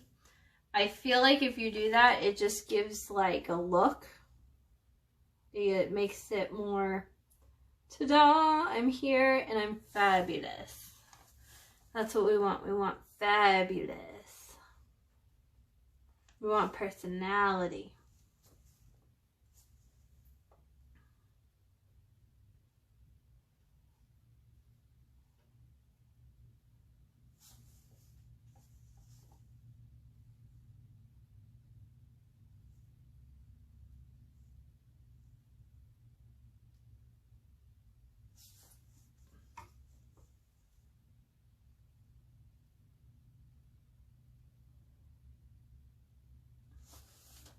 I'm liking that. It's really giving it a country look, and it's helping it to stand out greatly. I really like it.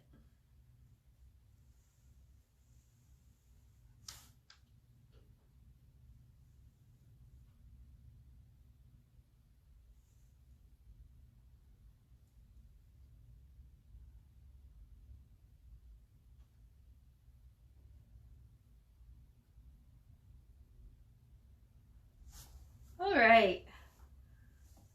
Looking good, looking good. It's coming, it's happening. Okay, I have like a stand right here, so just really quickly here, I'm gonna move this just so I'm not like all up into the stand. It's holding my phone.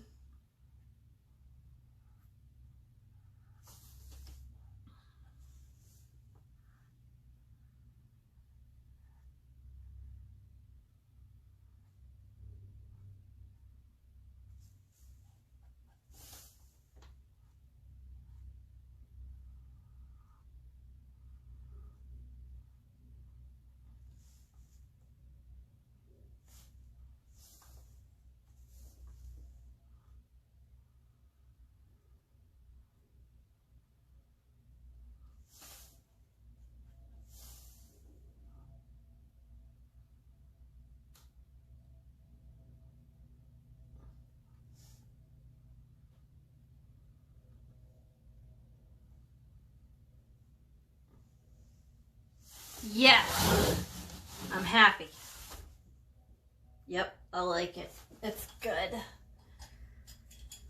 Okay, so I think the eyes are a little bit, that's almost dry. So, okay, if you wanted teeth, don't cover it with black. And then from earlier, you would have just the fleshy tones from when we were going back and forth, back and forth. Now, at this point, if you're like, I hate it, I don't like it, just go ahead and go with some orange. That's it. Just wait till it dries and then go with orange. But you are going to have to do a couple layers. And then remember to blend back into the skin, you know, wherever the teeth are. If there's a tooth here, remember to blend it back in with many layers. That's all you got to do. Very simple. Right to the point. Okay, so I feel like we can make this pumpkin even awesomer. So what I'm going to do is I'm going to get a little bit of white and add a tiny bit. Now when I add paint to my palette, I always like to add, like right here, I always like to add the white right in the middle of the palette. So that way I can use all these other surfaces here to blend. So notice how I've put my pigments all the way on the outside of the palette, and then if I put my white there, then let's say I wanted a yellow or a lighter yellow, I could mix that here, or like I wanted a lighter purple, I could bring it over and use this space here to mix that purple. So that's why I do that. Now I'm not really using white a lot anywhere, so I'm just going to kind of add it right here because, yeah, I'm kind of breaking my rule just a little bit. There we go. I don't need a whole lot. Like, that's probably way too much, actually. Okay, so before I dilute my white, I'm going to go ahead and use my square brush. I'm going to need to use another paper towel. And I'm going to really clean my brush super, super well. Now, what we're going to do is we're going to make the hat appear to be a tiny bit more 3D, like there's more going on with it. And we're going to do this technique called dry brushing. Make sure that I get all the color out of my, I'm going to use my medium square brush. That's this one. See how it's a square and it's medium? I'm washing, trying to get all the color pigment off. I still got quite a bit of black in there. Okay, so I'm going to go, and it's going to be really fast. I'm going to take my paint and take a little bit, put a little on the brush, kind of wipe it out, get on both sides. Even coating of a little bit of paint. Less is more, okay? You can always go over, but it's hard to take away. You'd have to let the thing dry. It's a whole to-do. So just a little bit of paint. And my brush was super, super dry when I did this, okay? So that's why it's going to work out way better, because my brush was super dry. Okay. So, I'm going to see where would I have little bends and highlights. I feel like I want one right here. I'm going to dry brush. I'm going to rub some white onto the hat. Less is more. And then I feel like I want another one right here. A little bit of a rub. This is called dry brushing. Why? Because I've hardly added any paint to my brush, just little bits. Okay, let's see. I want to have one like going around with the highlights, so I'm going to have one here. Then I want to have one here.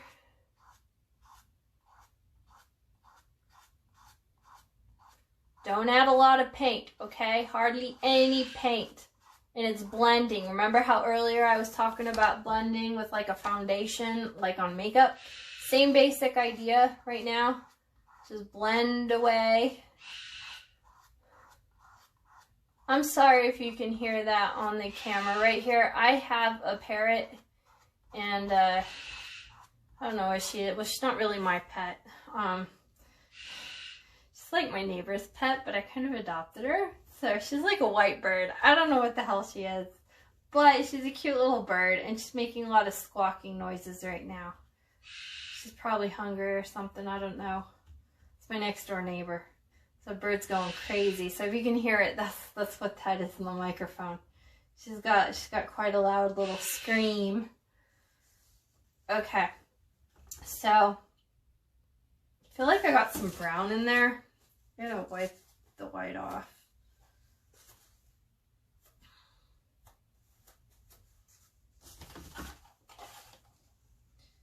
Okay. There we go. A little bit of white right there. Not a lot. We don't want to add a lot of paint. That's the most important thing with dry brushing. I'm going to add a bigger one here because the hat does get a little bit larger in this area. I am doing them a little curvy.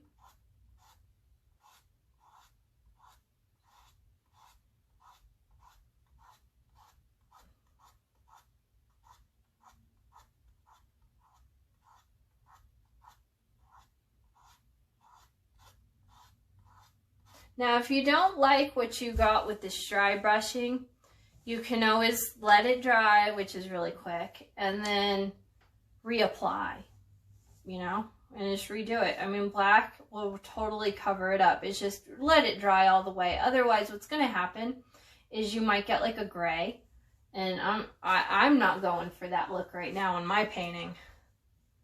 So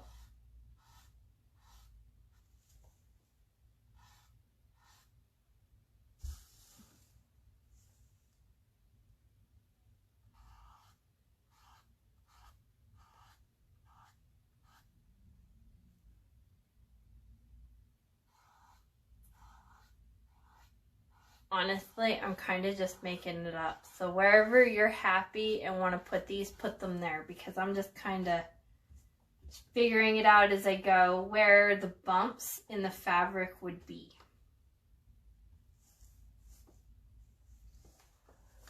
I feel like this one would be like triangle-y, kind of. Remember, less is more. And only do this when the black is like all the way dry.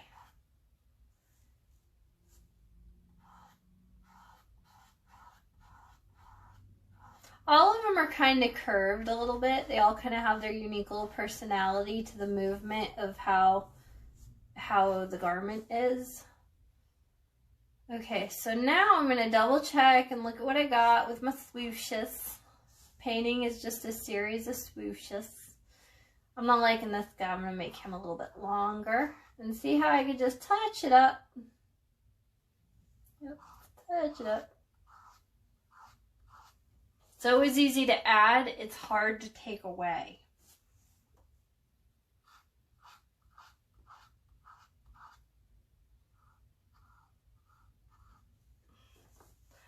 I'm liking it.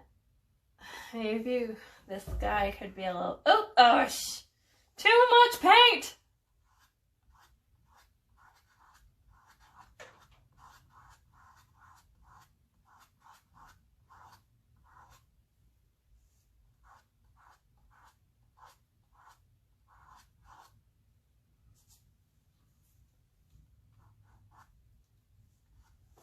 I like it.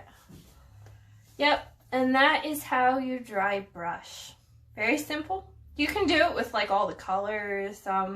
Typically in a lot of paintings that I do, I usually almost only do it with white. Like this is a good technique if you were painting a forest and you wanted to put mist.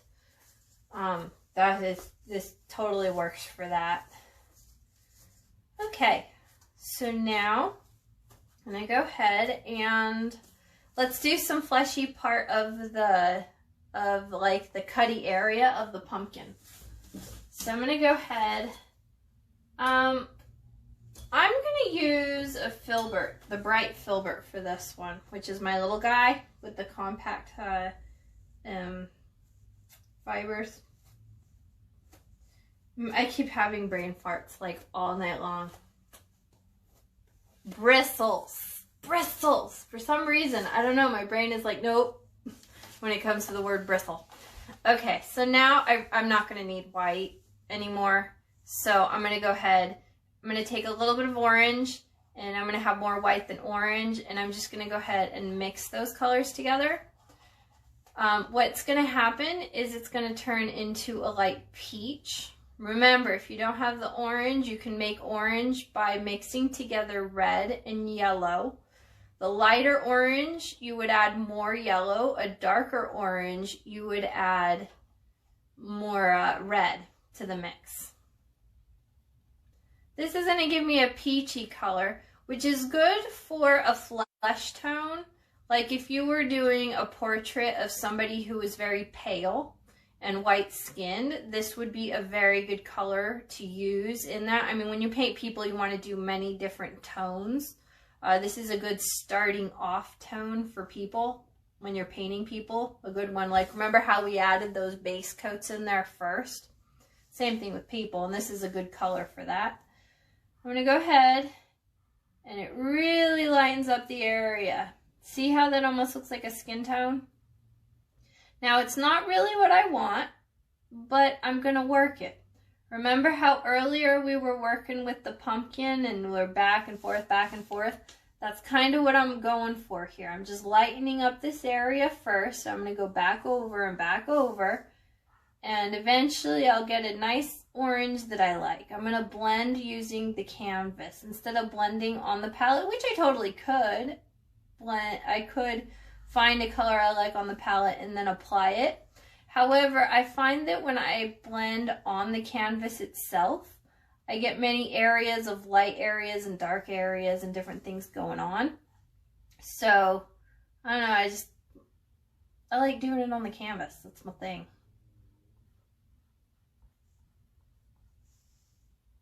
So I lightened up the area. Gonna do the same with the nose, added too much paint.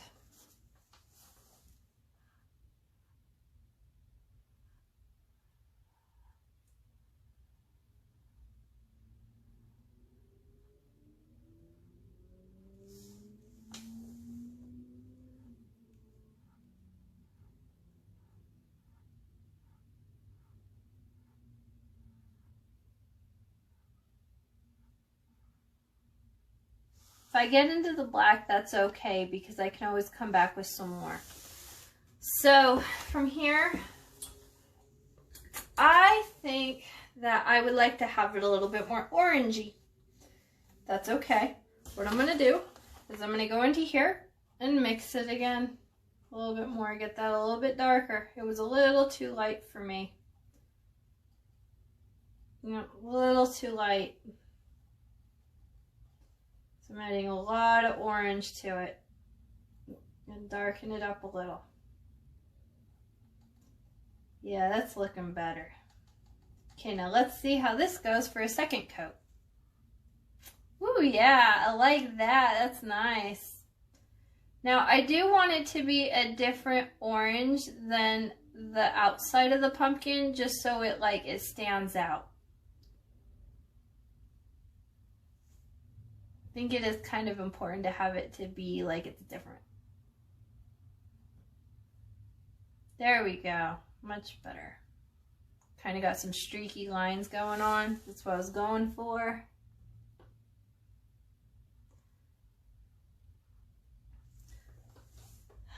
There we go. Yep. Yepper. Okay. Now let's go back over here. I feel like I need a happy accident to happen like right now.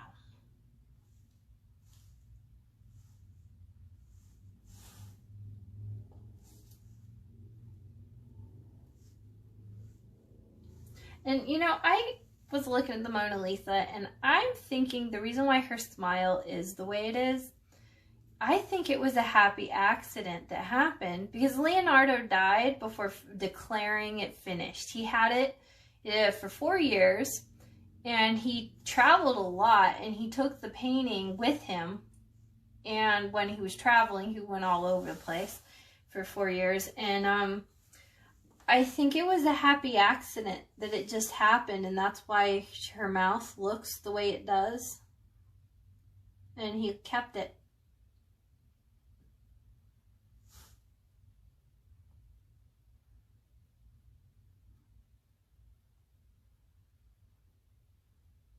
I mean, I don't know if that's really, it was just what I thought when I seen it. Okay, I'm liking it. It's a peachy tones. Then I'll give it a minute to dry, and then I'm going to come back and touch it up a little bit more. I want to build up this mouth just a little bit, so I'm going to use that peachy tone. I wiped off my brush, and now with a really tiny pretty point, hardly even touching the canvas, I'm going to apply some paint here to make this mouth a little bit bigger. So like the knife they used to cut the jack-o'-lantern was like such a fine, really expensive, good quality, and they made a little tiny marks. You can't even see it. It's there, but you can't even see it. It's almost hiding my pencil marks is what it's doing, really.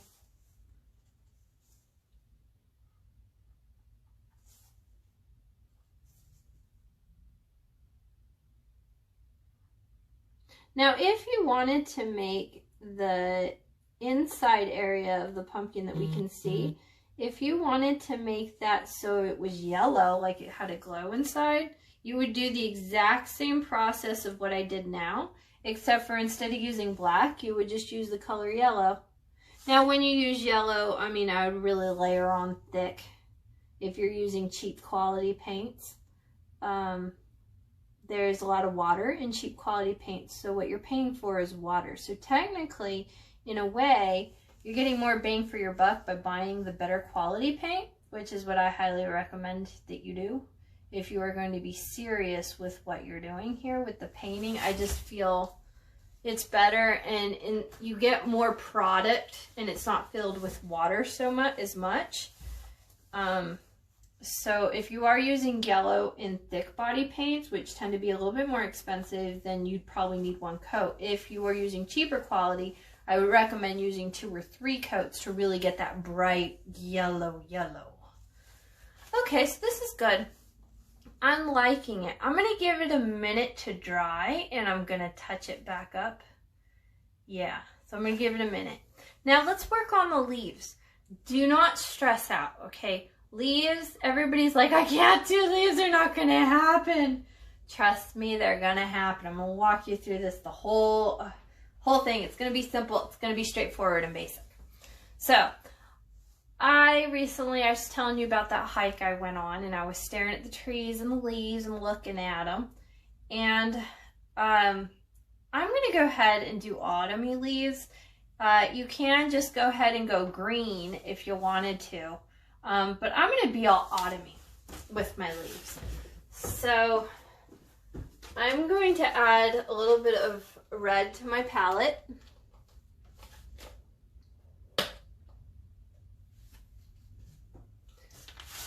Okay, let's see. I'll add some red here. Ideally, I wish I had made space and I could put my red next to my orange. It would be much better for me, but I did not do that.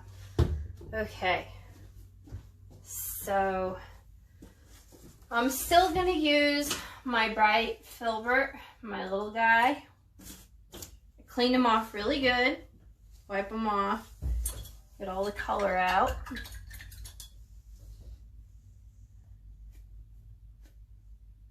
Okay, so it's a dry brush. Now, let's see. I'm going to give each of my leaves their own little personality. They have their own fabulousness to them. I do like to start with leaves that are in the back. I'm going to start with this guy. Now, right now, this is the base coat. I am going to go with other colors, but I just want to get a base coat down first. I'm going to make him red. Now, I also recommend make sure that your hat is super dry because I don't want to pull any of that black color into my leaf. And if it wasn't super dry, that would probably be the boo-boo of everything, that I would be moving some black into the leaf that I don't want to. Now, I did that. I got the brush strokes going. I can, at this point, if you are a beginner painter, you can just leave it at that and let it go. I am going to, you know, for those of you that want to be more involved with your leaves, we're going to push it a little bit. I'm going to go into the orange, and I'm going to add the orange on the top area. And just like what I did with the pumpkin, I'm going to blend. So I got the orange there. I'm going to come back into my red.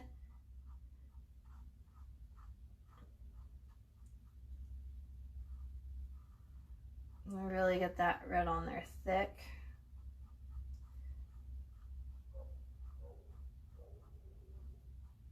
Okay, go back into a little bit of orange and blend. Yep, and that's it. That's pretty much it. That's the whole concept. Very simple, straightforward. Don't stress out about it.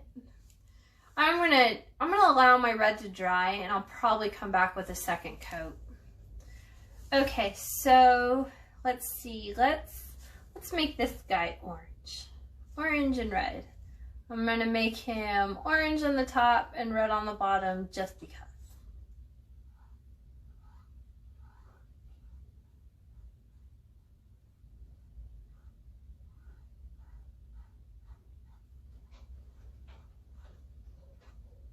It's gonna come down with the orange just a little bit, and I'm gonna go back in here with some red and put it on the bottom.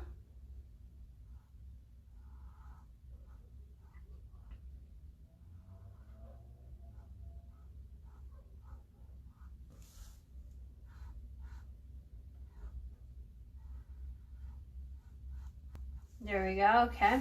I have a lot of paint on there. I'm gonna wipe it off. And then I'm gonna go ahead and just blend these colors together. Mix on the canvas a little bit. There we go. Now I feel like let's do this one. With this one, doesn't matter which side or what area the orange is on. I'm just gonna take it to the top here. Ooh, the wind picked up. On the other side, right over here, I have a window. So my table's up against the wall, and then there's a big window right over there. And I can hear the wind blowing outside a lot. It's making this really Halloween-y for me. It's kind of raining or hailing or something. I think I might have a little hail out there. Seems a little early in the year for hail. Okay, so I got some orange. I'm gonna go back into my red. No need to wash my brush. When you blend on the palette, you really don't need to wash your brush unless you're really changing colors and trying to be very dramatic with your color change.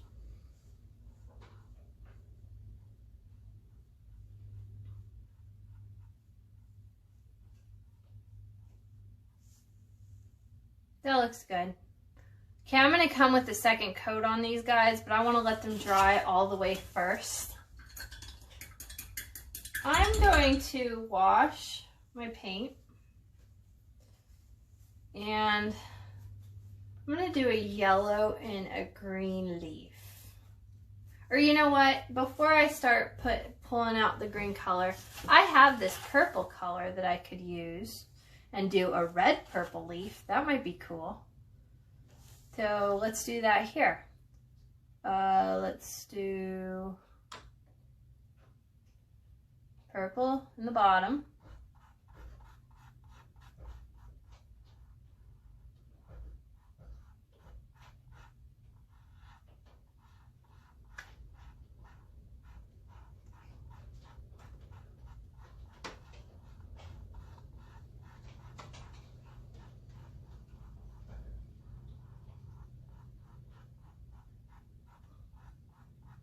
That's looking good, I like that.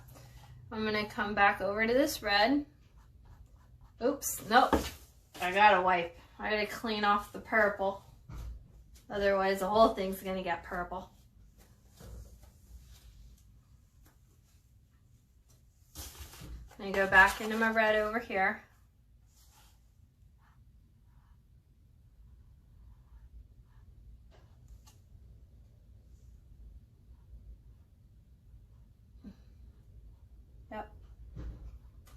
Okay, so now that I got red there, now I'm going to kind of mix a little bit.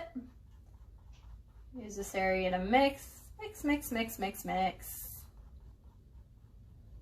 But I don't want to bring my brush way back up to that red color because I'm trying to mix the colors.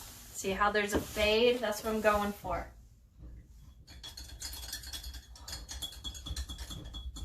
So I think that's good for the purple. Okay, so let's do like a greenish yellow one. I'm gonna go with my green. I'm gonna break my roll again, and I'm just gonna add it right here on my palette. I'm totally breaking my palette rules today. Okay, so I'm gonna clean out my brush really good over here. In the water. I'm gonna wipe it on the paper towel really nice. Get all the moisture out. Okay, so now, let's see. This would be a cool one, yellow and green. So with that, this would be a good one. This would be a perfect one. Let's do this one. I'm gonna make the ends of it yellow.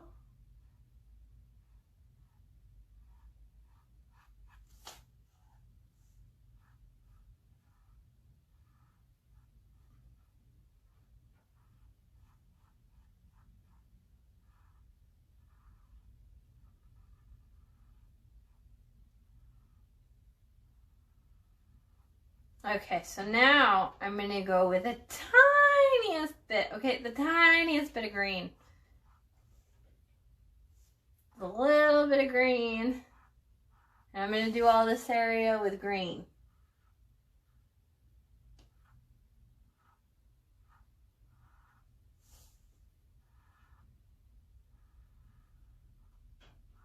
Okay, so now I'm going to blend. Bring it up a little. Well, I need to wipe off my brush. Get all that green off. And I'm going to go back in with some more yellow and try to blend. Lots of blend. So that they fade in together, the color. I want to do like I had that purple and that red. I want to do the same thing and blend these colors together. You just got to work it. It takes time.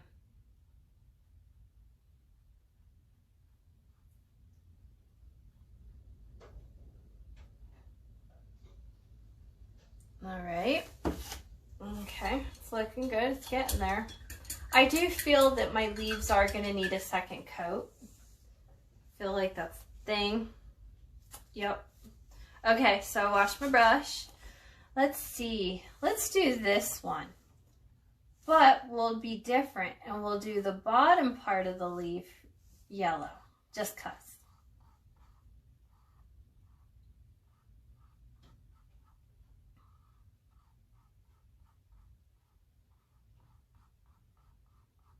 And a little bit of green.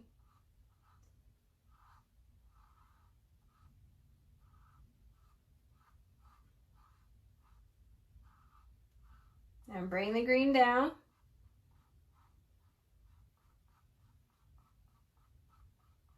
Okay, now I'm going to wash off my brush.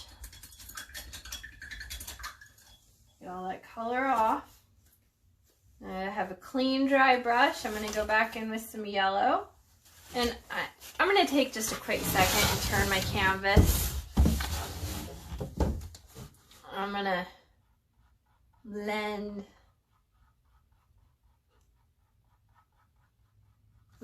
I need more yellows. Yep, more yellow. Wash my brush, come in there with more yellow. You can really cake that yellow on there.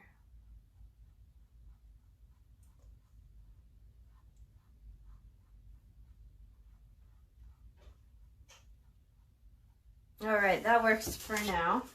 You know what? Actually, I have a little line going here. I don't like it when I have lines. There we go. Blend that out.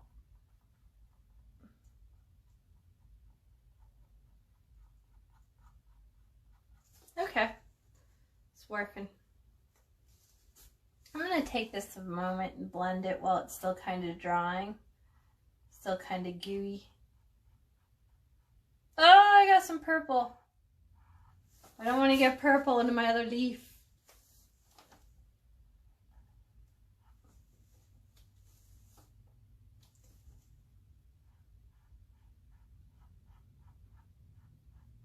There we go, that's looking nice. I like that, it's beautiful.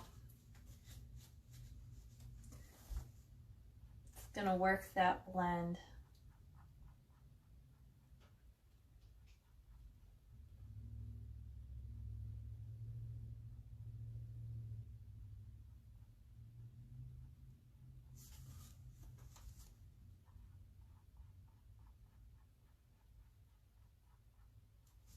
I'm going to do the same over here since it's kind of drying a little bit.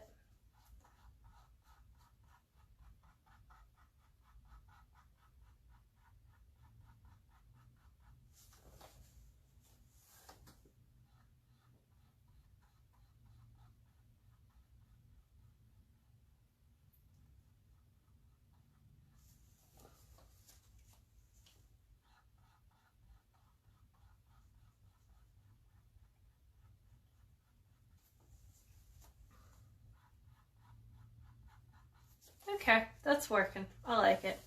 Okay, so let's see where we're at here. Let's see if I can wipe off some of this excess before it dries.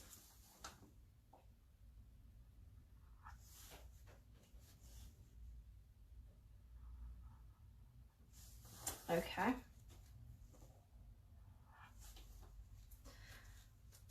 Okay, so what other colors are leaves? Some leaves are just straight yellow altogether. Yellow, green. Some are just, don't know what I want to do. How about we do this one a reddish purple?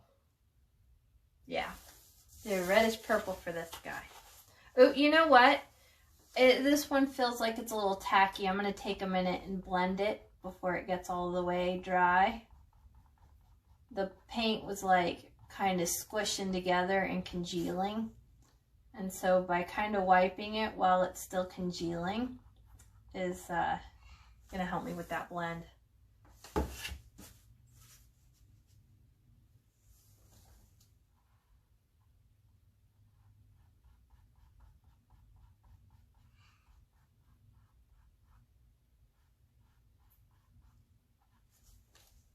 There we go.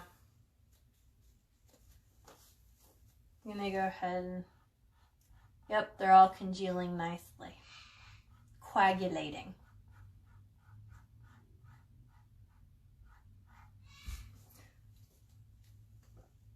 So really, the more I work it, the more the blend is going to happen.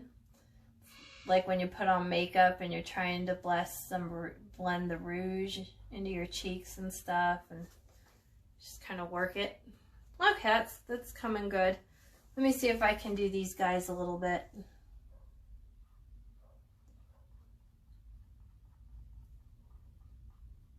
Probably I'm gonna have to wait longer for this one. It's still very wet.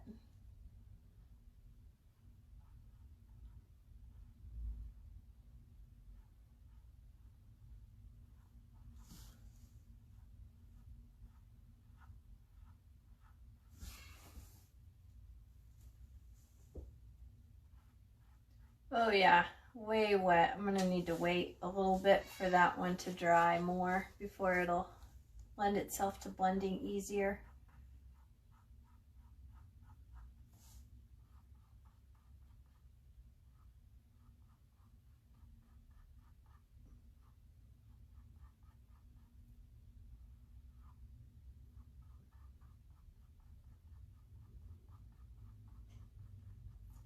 Oh, there we go, that's nice.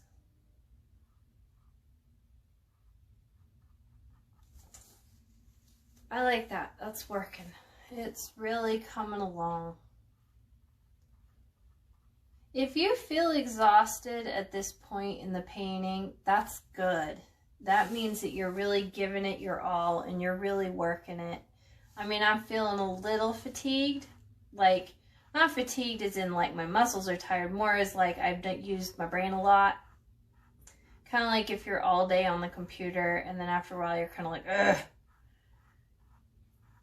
Yeah, because I've been concentrating now for a while now and I'm feeling a little fatigued. So if you are, you're getting a good painting workout. You're really working it. You're gaining in skill. Yes. Okay, let's see here. I think I said I was going to do that one purple and red. Of course, I could just, I mean, I feel if you don't do the blend, that's totally cool and it works. But if you do the blend, I feel like it just gives more, like, more 3D look to it. It just looks like there's more going on. So I think the blend is a good one. I'm not really...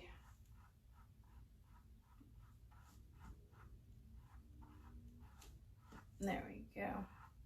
Okay. Let's see. Purple. Which side do we want the purple on? I'm going to do the purple on this side because it's going to be striking up against that yellow. They're not really, but they're kind of contrasting colors. They're not exactly opposite on the color wheel, but they're pretty close.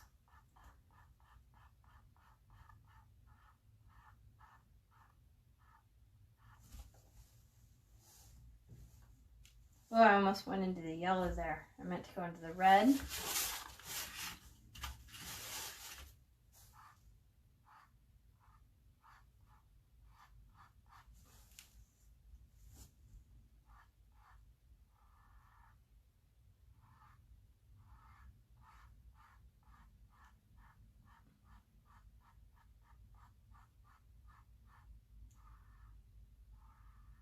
There we go, I like that, it's working. Gonna give that a minute to dry before I go blend it. Well, I feel if we do that, I have this thing when I do art is I try to do the roll of 3. So I got 1, 2, so I should probably do another one over here.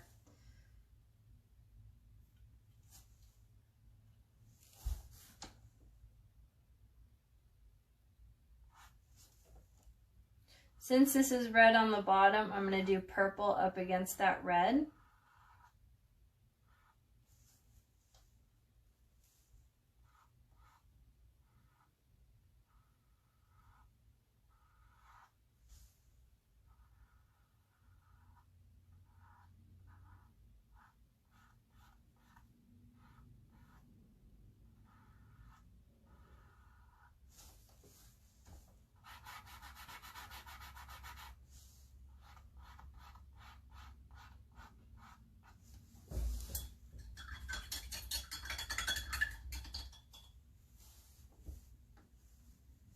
Okay, so now I'm going to come in here with some red.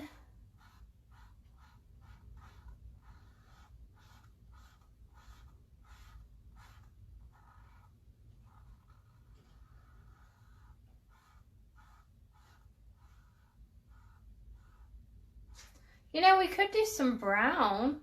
Why wasn't I thinking brown?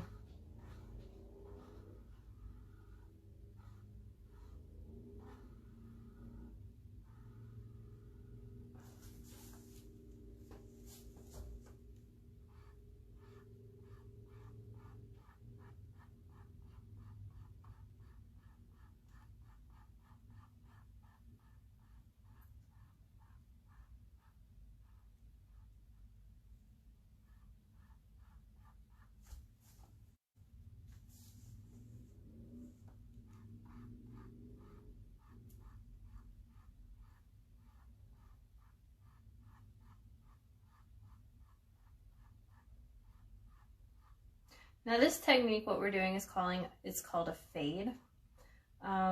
This is a good one to practice. I feel that if you master the technique of the fade, I feel like if you then go to paint a person, you'll have a much easier time blending skin tones together.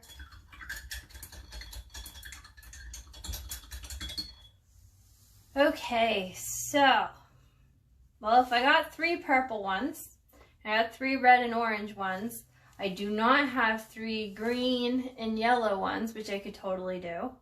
So let's make this one green and yellow. The yellow is going to be striking up against the purple.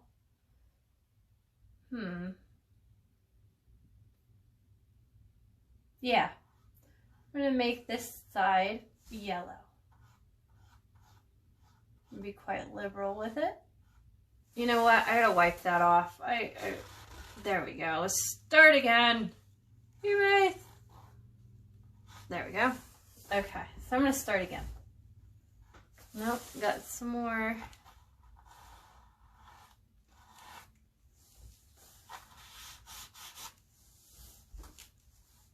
This has been such a fun painting.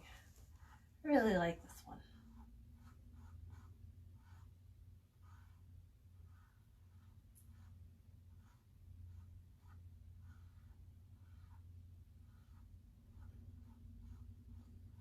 Alrighty then, got a nice good amount of yellow on there. So let's go back in with the green, just a little bit, don't need a lot. First I'm just gonna color the areas that are white with the green.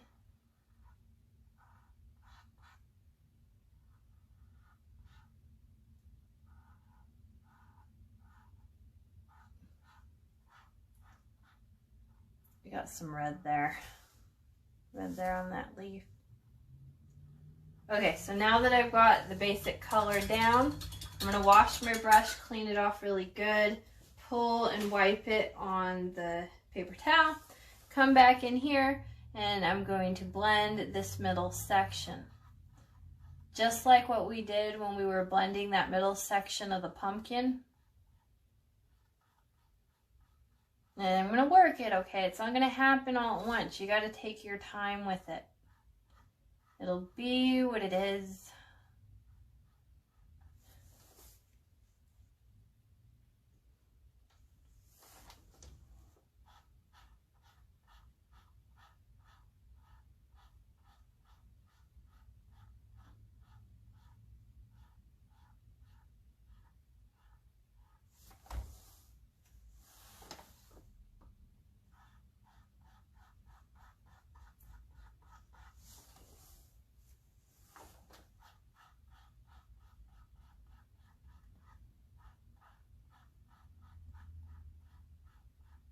So I'm trying to fade the orange into the yellow. I'm going to wash off my brush.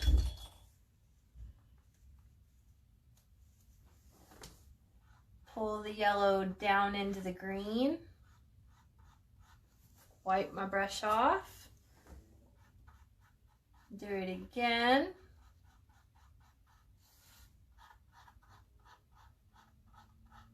Back and forth, back and forth.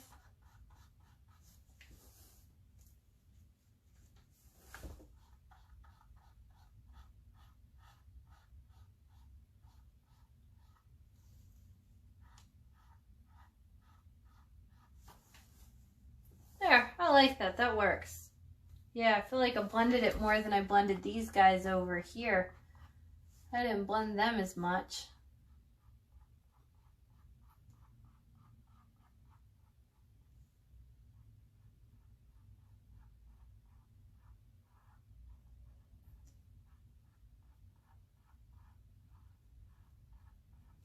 There we go. It works.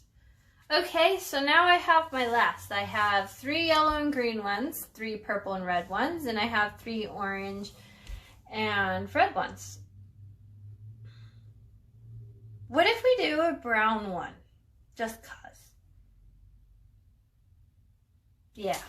Let's see what it looks like. If we don't like it, it's fine. We'll just let it dry and then go back over it if it doesn't come out good.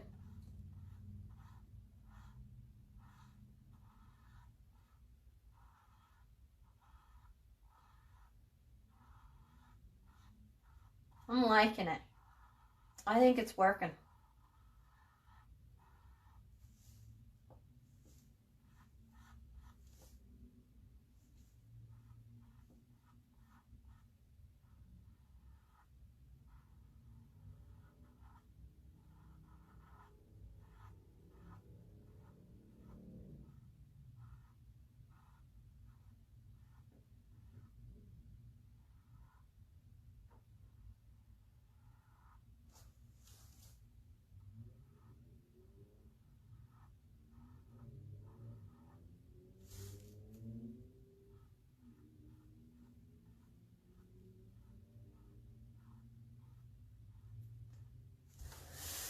Yep, that works for me. Now I can go and blend that one with like a lighter brown. Sometimes these leaves have spots in them that are kind of like spotty. But do I dare? Do I dare add little spots? I'm going to say no, because this is very cartoony. Very, very super cartoony pop art. Yeah, so because this is pop art with impressionism, I'm just going to let him be brown. He is what he is, and that's how it is. I like it. Okay, so from here, I'm going to take a quick look at my painting, step back for a minute, check it out, see if there's any things I want to fix that I don't like, and I'm like, I could have done that one better. So one thing that I see on my painting that I would like to do better is I would like to do another little coat on these eyes. I've got some spots that I'm not happy with. I can see some orange and cover them up. I got a little cover up all the oranges, his nose here.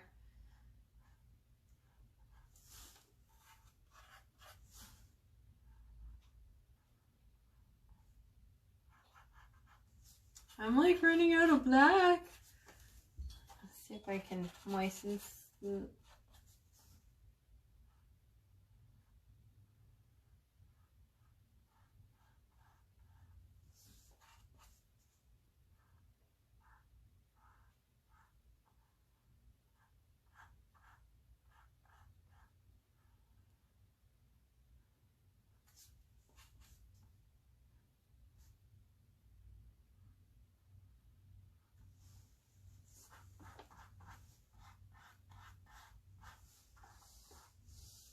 Yeah, I'm liking it. It's working. It's cute. You know, originally I was thinking about going and touching all of this up, but I'm kind of liking that it's like rustic looking, that it's not perfect straight lines, that it's kind of bumpy and a little messy. Yeah, so I think I'm just gonna leave it and not like totally fret over it, because it still is kind of cartoony. Let me stand up and see it from like up high. Yes, I am loving it. I mean, it's just, I like how I went bumpy here. This bumpiness really just makes it work well. And the hat, yeah, the hat and the nice curve to it. I love it. One of the things I didn't do was I didn't go back over where I had that black on it earlier, but I think it's fine. I think it's good. Possibly could go back over it, but then I'd be adding a second coat of the purple, and I really don't want to do that. Yep, you know what? I'm going to declare this one done. I like it. When you're happy with your painting, you're done. Yep, let it be what it is. Don't fret, don't stress out too much. Let this happen the way that this painting happens. Let it be what it is. And, you know, if you don't like it, you know, paint it again. You'd always paint your canvas black and start over again. I've done that quite a few times, actually. Yeah, so don't worry about it. It's all good. I hope your painting came out really awesome and you're happy with it. If you would like to, I would love to see your version and how yours came out. And like, I'm really into art. So I'm totally like, I want to see what you did. So please, like, I don't know, send me an email with the image, or like maybe like I'm all over social media. So like maybe hashtag me or something, and so that way I can see your painting, because I would just love to check it out. And thank you so much for painting with me today. I am really grateful that you chose to come and spend some time with me today. Thank you.